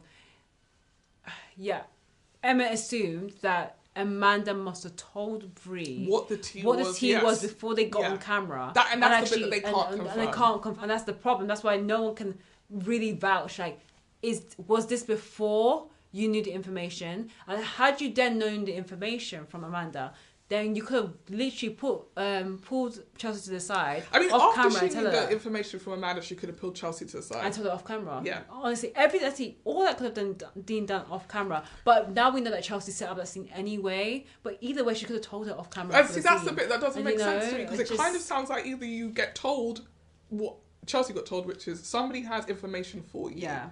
Right? It's bad. You need to go. She didn't know what the information was, but she went knowing that much. In the same way, why are they unable to suspend the disbelief that Brie got the same thing? Someone has tea that might be useful to you. Yeah. Go meet them and hear the tea. Yeah. And then Brie says, I ran this past Emma and Chrishell beforehand as well. I had mentioned to you that they want me to shoot with Amanda. You guys said, do what you want. Oh, I missed that part. She said, at the dog funeral, which I guess now we're jumping to. Yeah. So Nico dies. Yeah, R.I.P. Rip Nico, and they have a funeral for Nico. Again, I am not a pet owner, I can't relate. But everyone's outfit really ate. When I saw the clip of Mary and Jason crying, I was like, it's going to be about their dog. Yeah, same. I was a dog. They have a dog wedding at one point. Yeah, it's going to be about the dog. And then watching the scene, I was like, this is actually quite sad, because they obviously love their dog very much.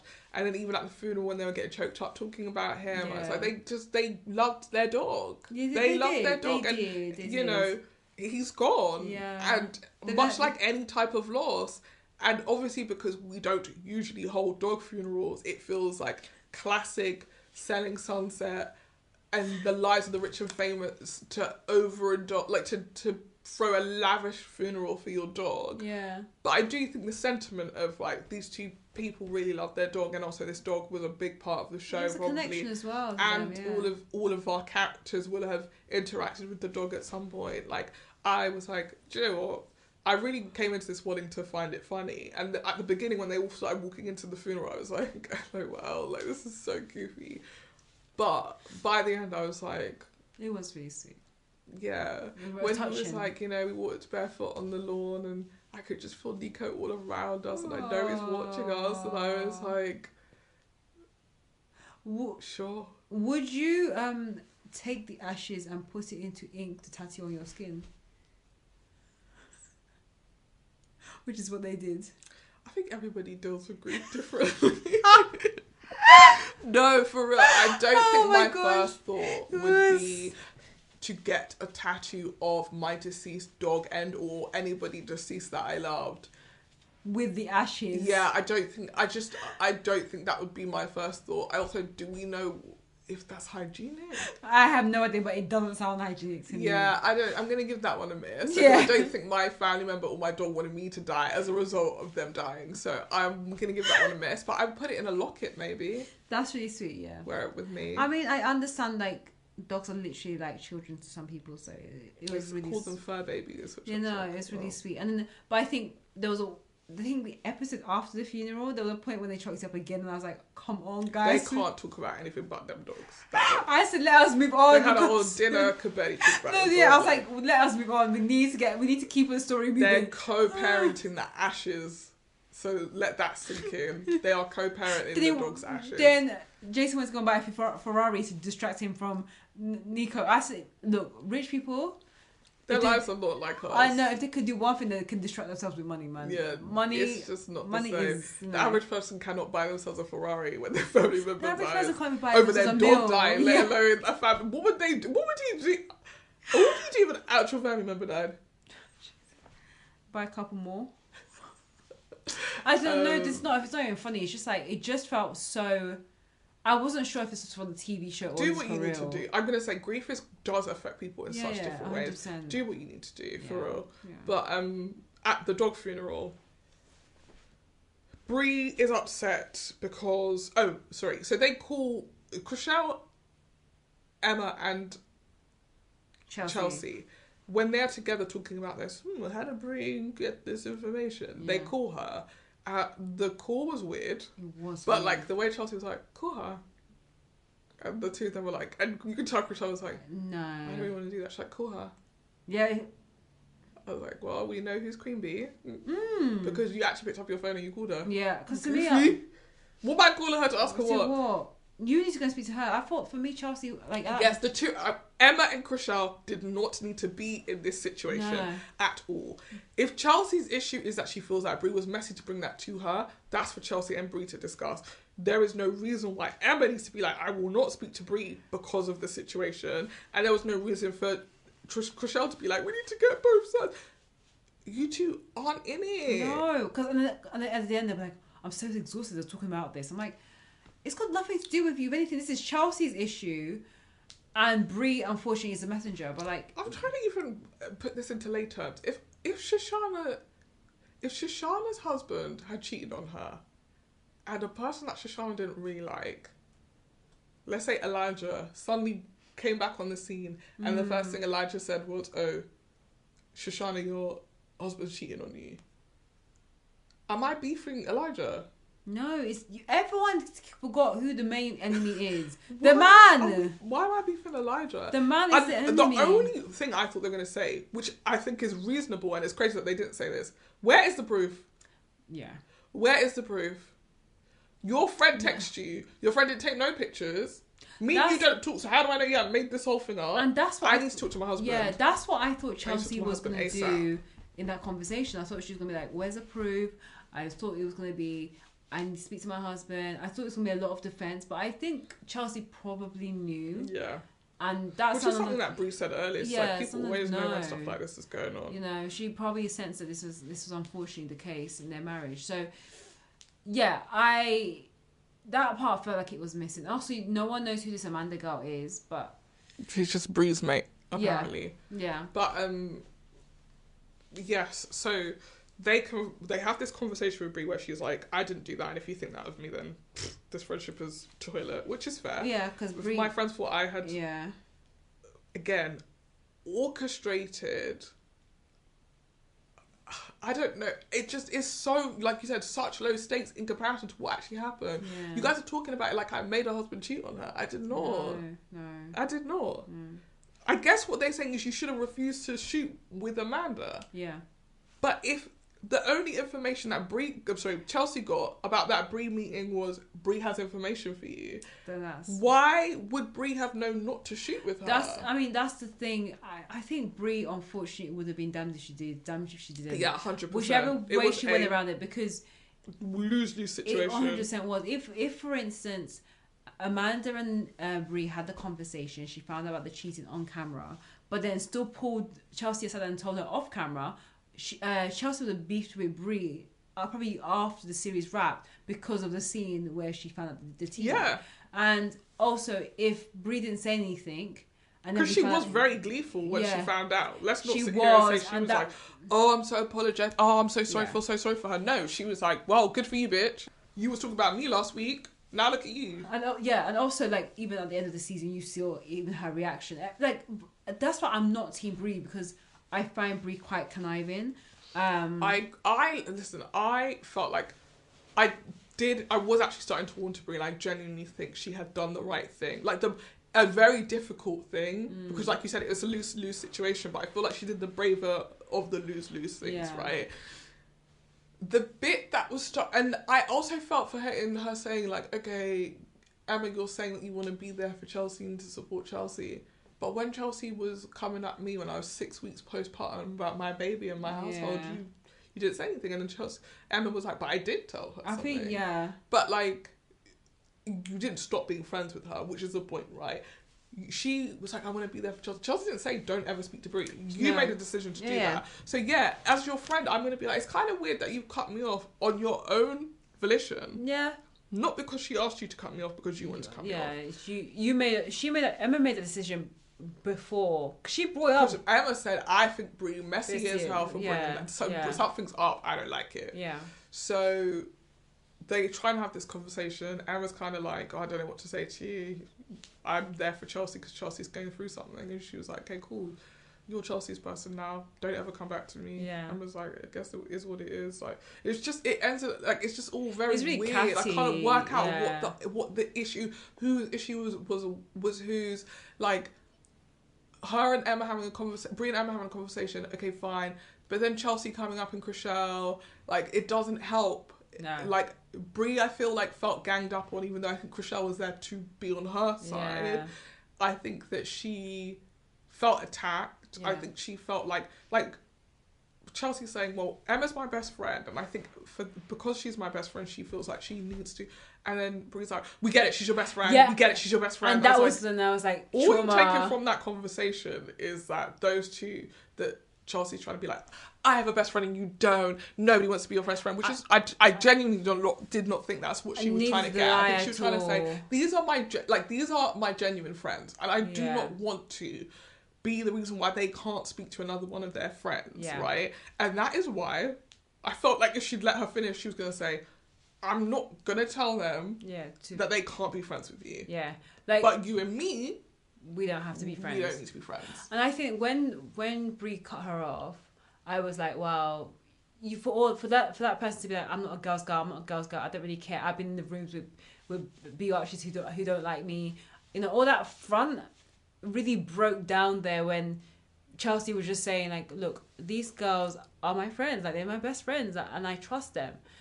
And I've just never been in front of Brie like that at all. Yeah, and I also think that really highlighted how much I just don't like her. There's some of that thing of like, I think on a really, again, breaking fourth wall type of way, I think what Chelsea's trying to get at is like, these are my friends on and off screen, right? They're real friends with them for the show. Yeah. I'm friends with them in for real life. So, I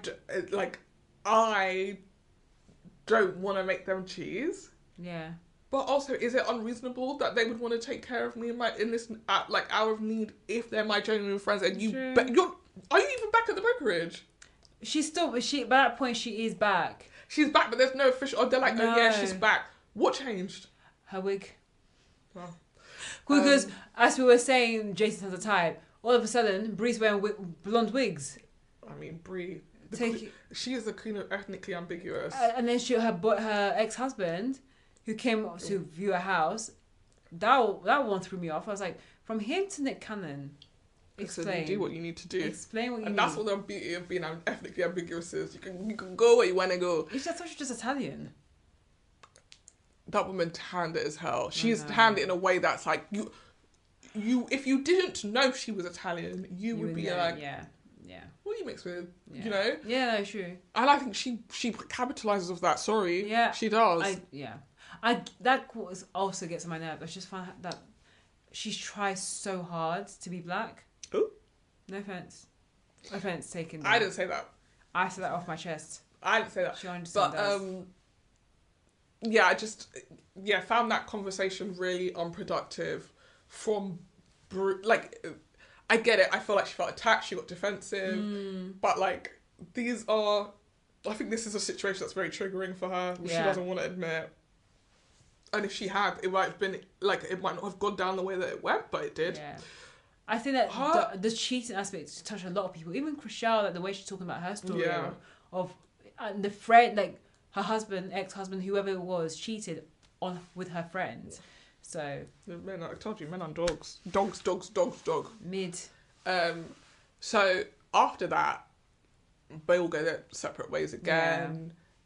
you know, the group seems, as in the Emma Chriselle Chelsea group still seems to sound, with Chriselle slightly more on the outskirts, maybe because she's trying to be Sweden, Switzerland, and Brie. The series ends with Brie bringing Amanda, who, surprise, is a real estate broker. Yeah. I was like, God, this show sometimes what the fuck are you talking about? She's a real estate broker. You didn't even intro her as that. Oh, this is my old friend from back in the day. Sure. She could have been a stripper. Like she could have been the a old waitress. friend from back in the day that you was there shouting, "Go! You don't know me. You don't know me." Exactly. She could be anything. She could be literally anything. She could be an actress. She could have been a librarian. Oh, she's my friend from back in the day. Oh, it turns out she has a real estate license, and I'm going to try and see to get her in the brokerage. Why are you doing that? To be messy. At that point, I was like, be a grown up. Like, what I could appreciate about Brie, if this was the way that she did things, is that, listen, I'm going to always try and be the grown up in a situation, right? Shoot the messenger, Joe, shoot the messenger. Yeah.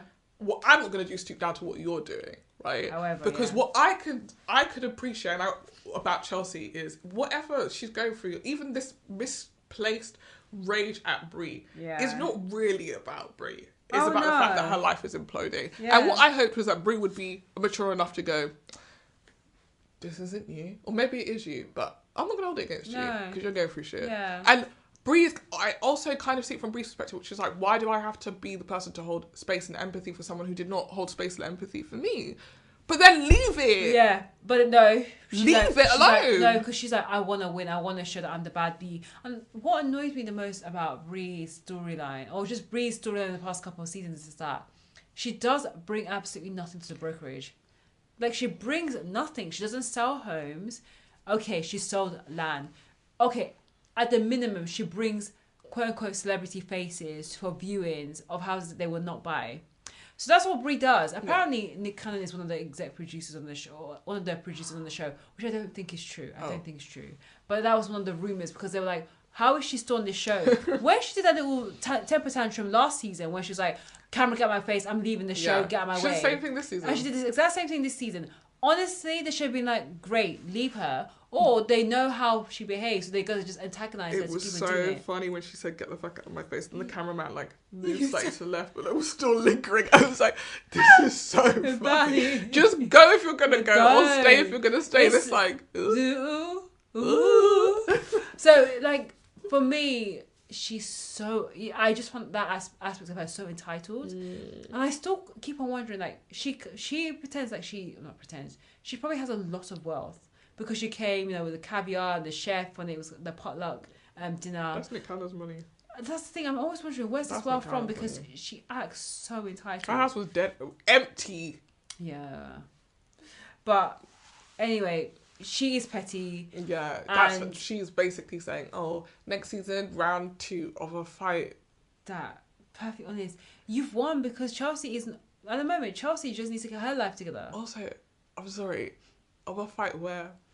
You brought me tea that my husband cheated on me, which is like a real life issue for me. Yeah. And then because I said I don't like that you did that, you want to continue to fight me. Yeah. So was I supposed to be bound on my knees, grateful to you, kissing your feet? Leave it. I don't get it. Sometimes being a grown up is going. I could if I react to what you've done, we'll be doing this forever. Yeah. I refuse to engage. Yeah, exactly. And also, you said you was a bad bitch. I think bad bitches don't actually. Yeah. This is given love and hip hop. It's true. It's not given. Yeah.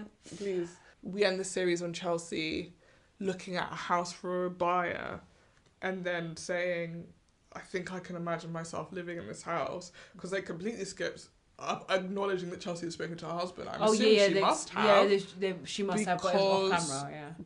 Now she's looking at a house. Yeah, and also she removed the ring. Yeah, she removed the ring. Yeah. I mean, we knew before the season started that she had to file for divorce already. Yeah. In the same week that Christine's filed for divorce as well. Christine filed for a divorce? I did not know that. How? I don't be paying attention to these things. God, I didn't know. Okay, so basically this is not even in this season. The ex-husband is a criminal.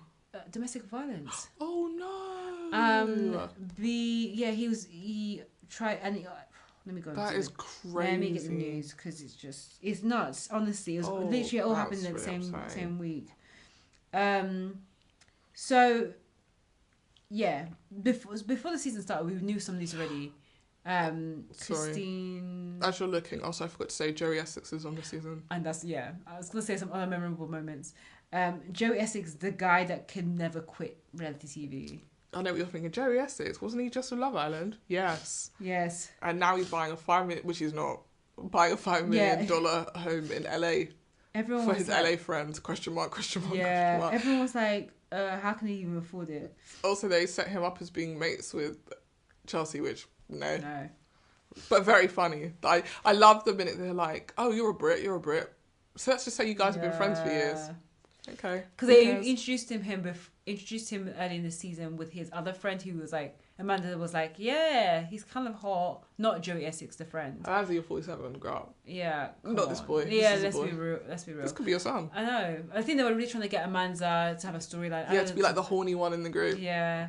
Because I guess she's like one of the only single people. Yeah, she's the only thing. Well, apart from Emma, who is always seeing someone. Questionable. But is it someone's husband? With a bite mark. Oh, forgot to say as well. Nicole's big mouth says to Brie, oh, and by the way, Emma's our husband's snitcher. So it's like, this is more ammo for you. Yeah.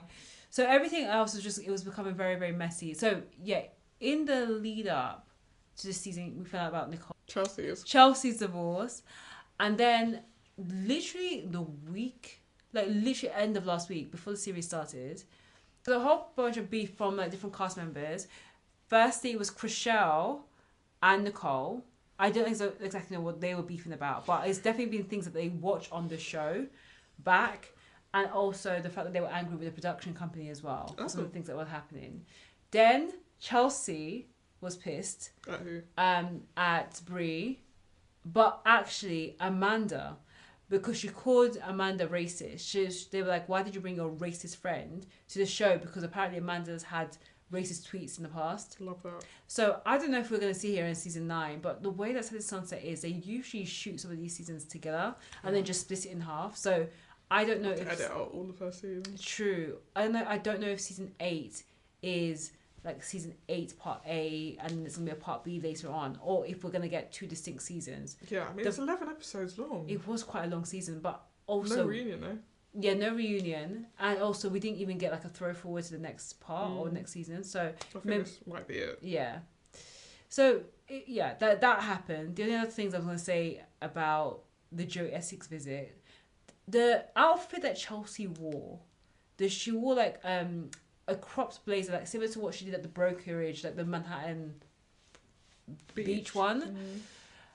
She wore a similar crop blazer, and then she wore like a mini skirt. And I swear, this mini skirt was too short because I could see her arse cheeks. I didn't see. Did you know what? I saw. I just didn't. I mean, at some point, I was speeding through the episode. Yeah, this. I like literally couldn't watch Joey Essex. I'm like, please get this man off. So annoying. He just wants to be famous so badly. It's so bad. He jumps in the pool, like, and then Emma came. He started to flirt with her. Yeah, I saw that. I was like, yeah, I mean, we all know what his type is, blondes. So like, nothing really changed.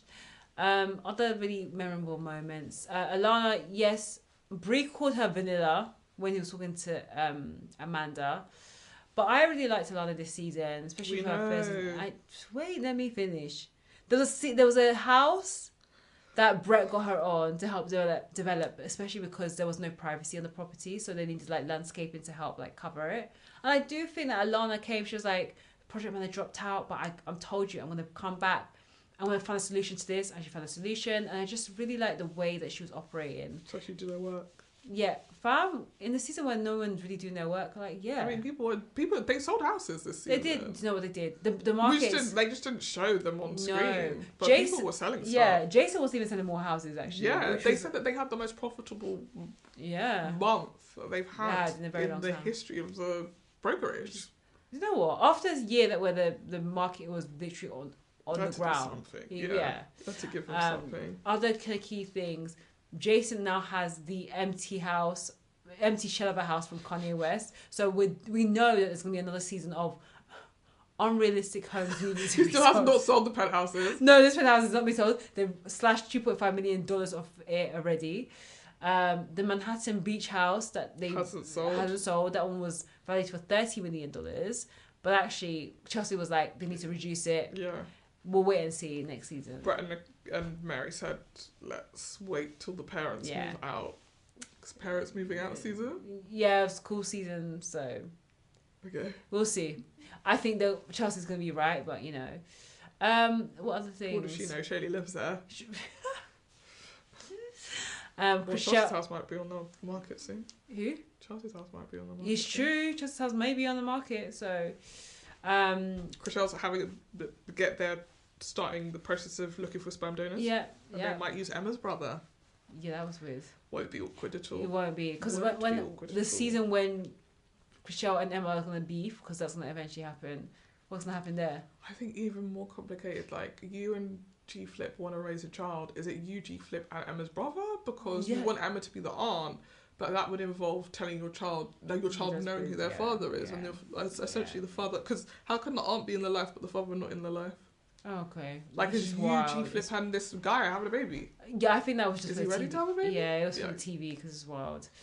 But overall, there's quite a lot of things that happened during the season, but also a lot of nothing as well. Yeah, it was one storyline really. Yeah. Two storylines at most. Yeah. I will say the first episode of it, I was like, I can't do this. Like, I didn't want to be. One thing about science, it's just so catty and like, I'm sorry, and like, it's not like, I guess I'm very like, women support women, and the show is very women hate women, and yeah, it feels very high school in that way, and like, I know my high school experience was women supporting women, as in my women supporting me, like my mates were all supporting me. I wasn't dealing with like, you know, any of these situations. If you had told me this information, now I'm beefing. It's like, just, it's also, remember that this is like a series that these women are 45. Yeah, as well. they are grown, and also like they need to drag whatever beef they can into a couple of episodes. I like that there was more property. There's some really beautiful properties this season. It's so funny they say that because every house looked the same to me. Yeah, there's a lot of modern houses. It's just all looks the same. It's so like has no effect on me anymore. Like the first few seasons, you're like, what? And now I'm just like, when they're like, and look at the view, I'm like, it's a pool. This is the primary.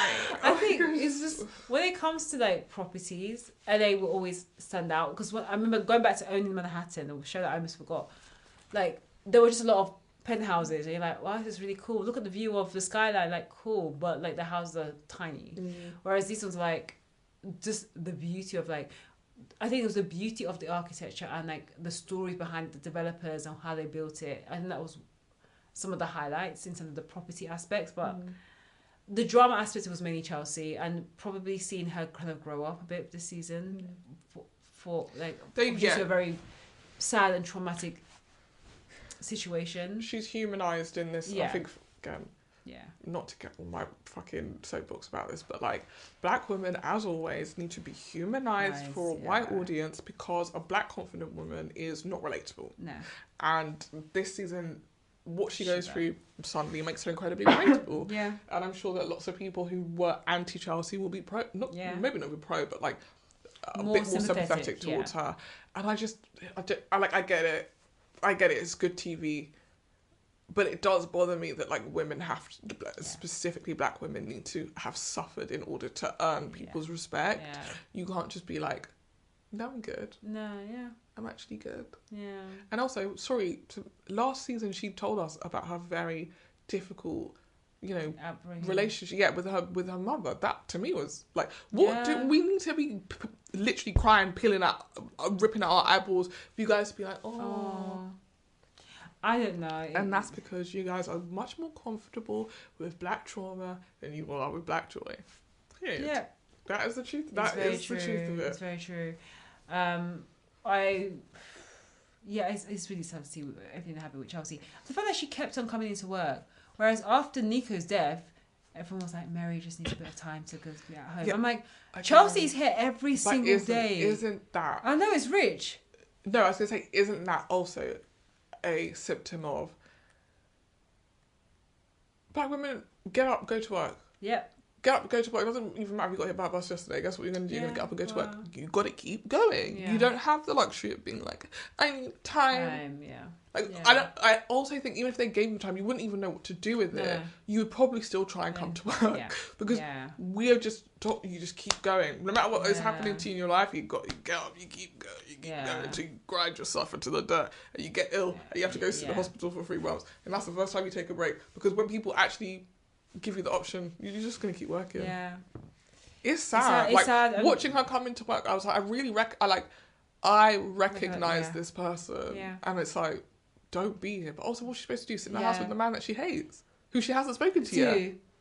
No, I'm coming to work. Yeah. So look, we're gonna have to wait until season 9, see what happens, to see, how Chelsea gets her life back together. Bring back Christine. Because Christine is the only person who could destroy Brie and Amanda. True, I would love to see Christine come back, because also, given that her husband's she's not going to be with him, I think they said that they're welcome to have Christine come back.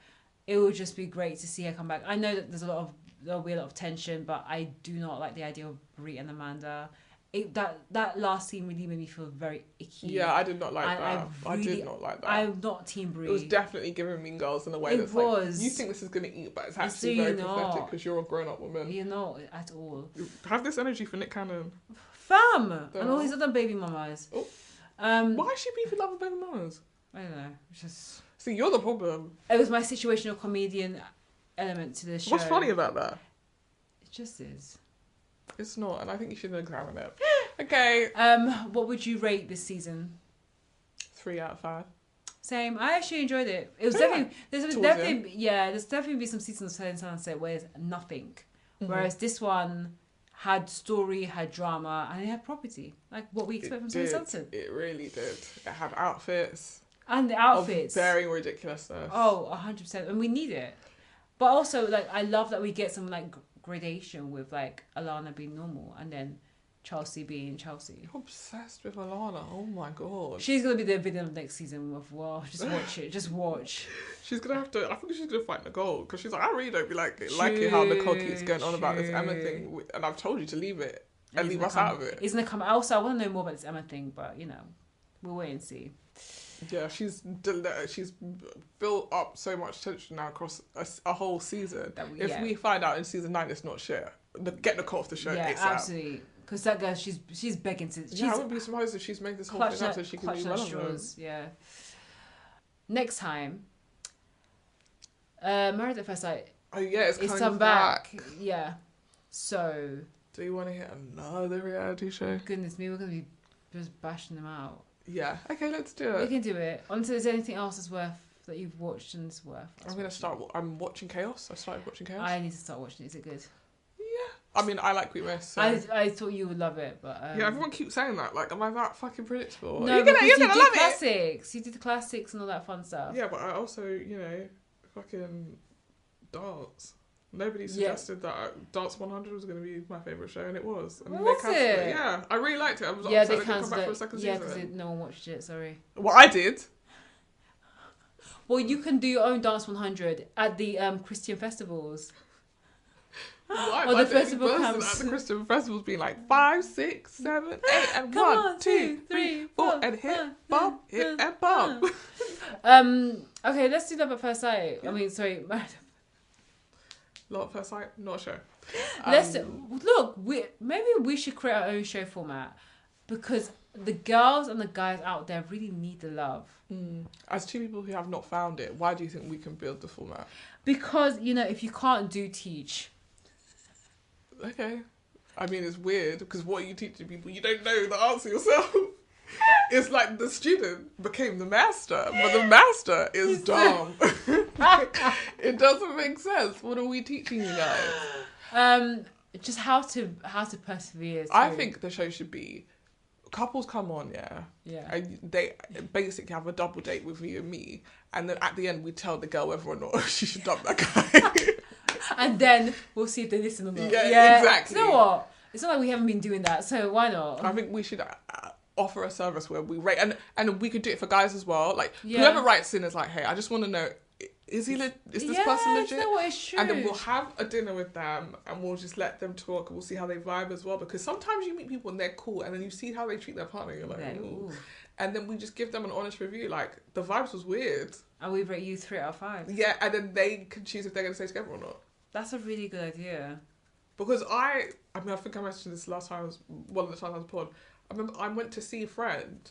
It was the first time I'd seen him with his wife. And I was like, if my husband did this to me, maybe Was it I good? really Was it need good to or work bad? on my temper.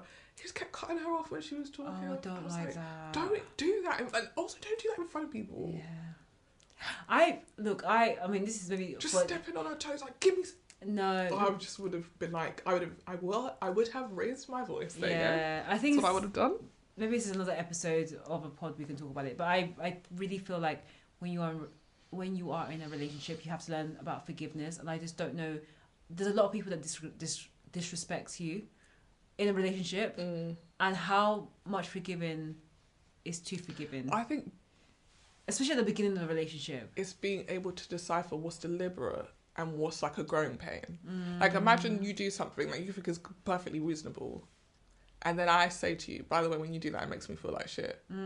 There's obviously going to be a period where you are trying to unlearn that stuff. Yeah. And then there's a period where it's like, you actually have decided you don't care that it makes me Yeah. uncomfortable, and you're just going to Just do do it it. anyway because that's what Yeah. you like to do. And Yeah. that, to me, is when you get to disrespect. Yeah. I've advocated for myself, which is a big deal, to be able to tell Oh, yeah. someone, like, I know you like those jokes, but I don't like Yeah. them. And that person to go, I totally hear you, and then do the jokes again. True. So yeah, I think this is when we eventually do the series of What dates and giggles. we need to figure out what we're going to call this show. Yeah. Rate my Right, dates. I feel like Rate My Boo is already a thing. I may be. Are we compatible? Yeah, I think that's really a show. How about Mm.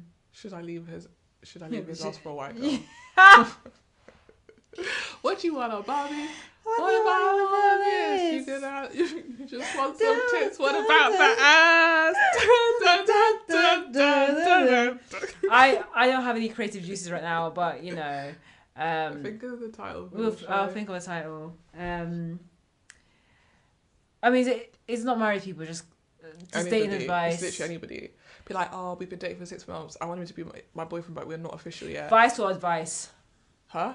Is it advice or you can either be advice or advice? Okay, advice or advice. I'll think of another word. Think of another one. It would be really helpful if our names were advice. Was it? It would be really helpful if one of our names was advice. It really would, wouldn't it? But our names are not. Neither we don't even have that in our names at all. No. We'll think on it, ladies and Yeah. ladles and ladies and Lads on ladles. ladles. Lads and ladles. Lads and ladles, yeah. I feel like I was also trying to steal ladles the other day, and I was like, don't even try it. No. I came up with that. I'm trying to think of his name. No, we have to wrap. Okay. It's a 3-hour long. Yeah, pod. we will find out more about dating advice and marriage advice when we review Married at First Sight UK. Yes. This has been Skips and Giggles with Shoshana. And Miney. Bye. Keep my fucking name out of your mouth. Yeah. And message me and bring your husband if you want to fight. Oh my gosh.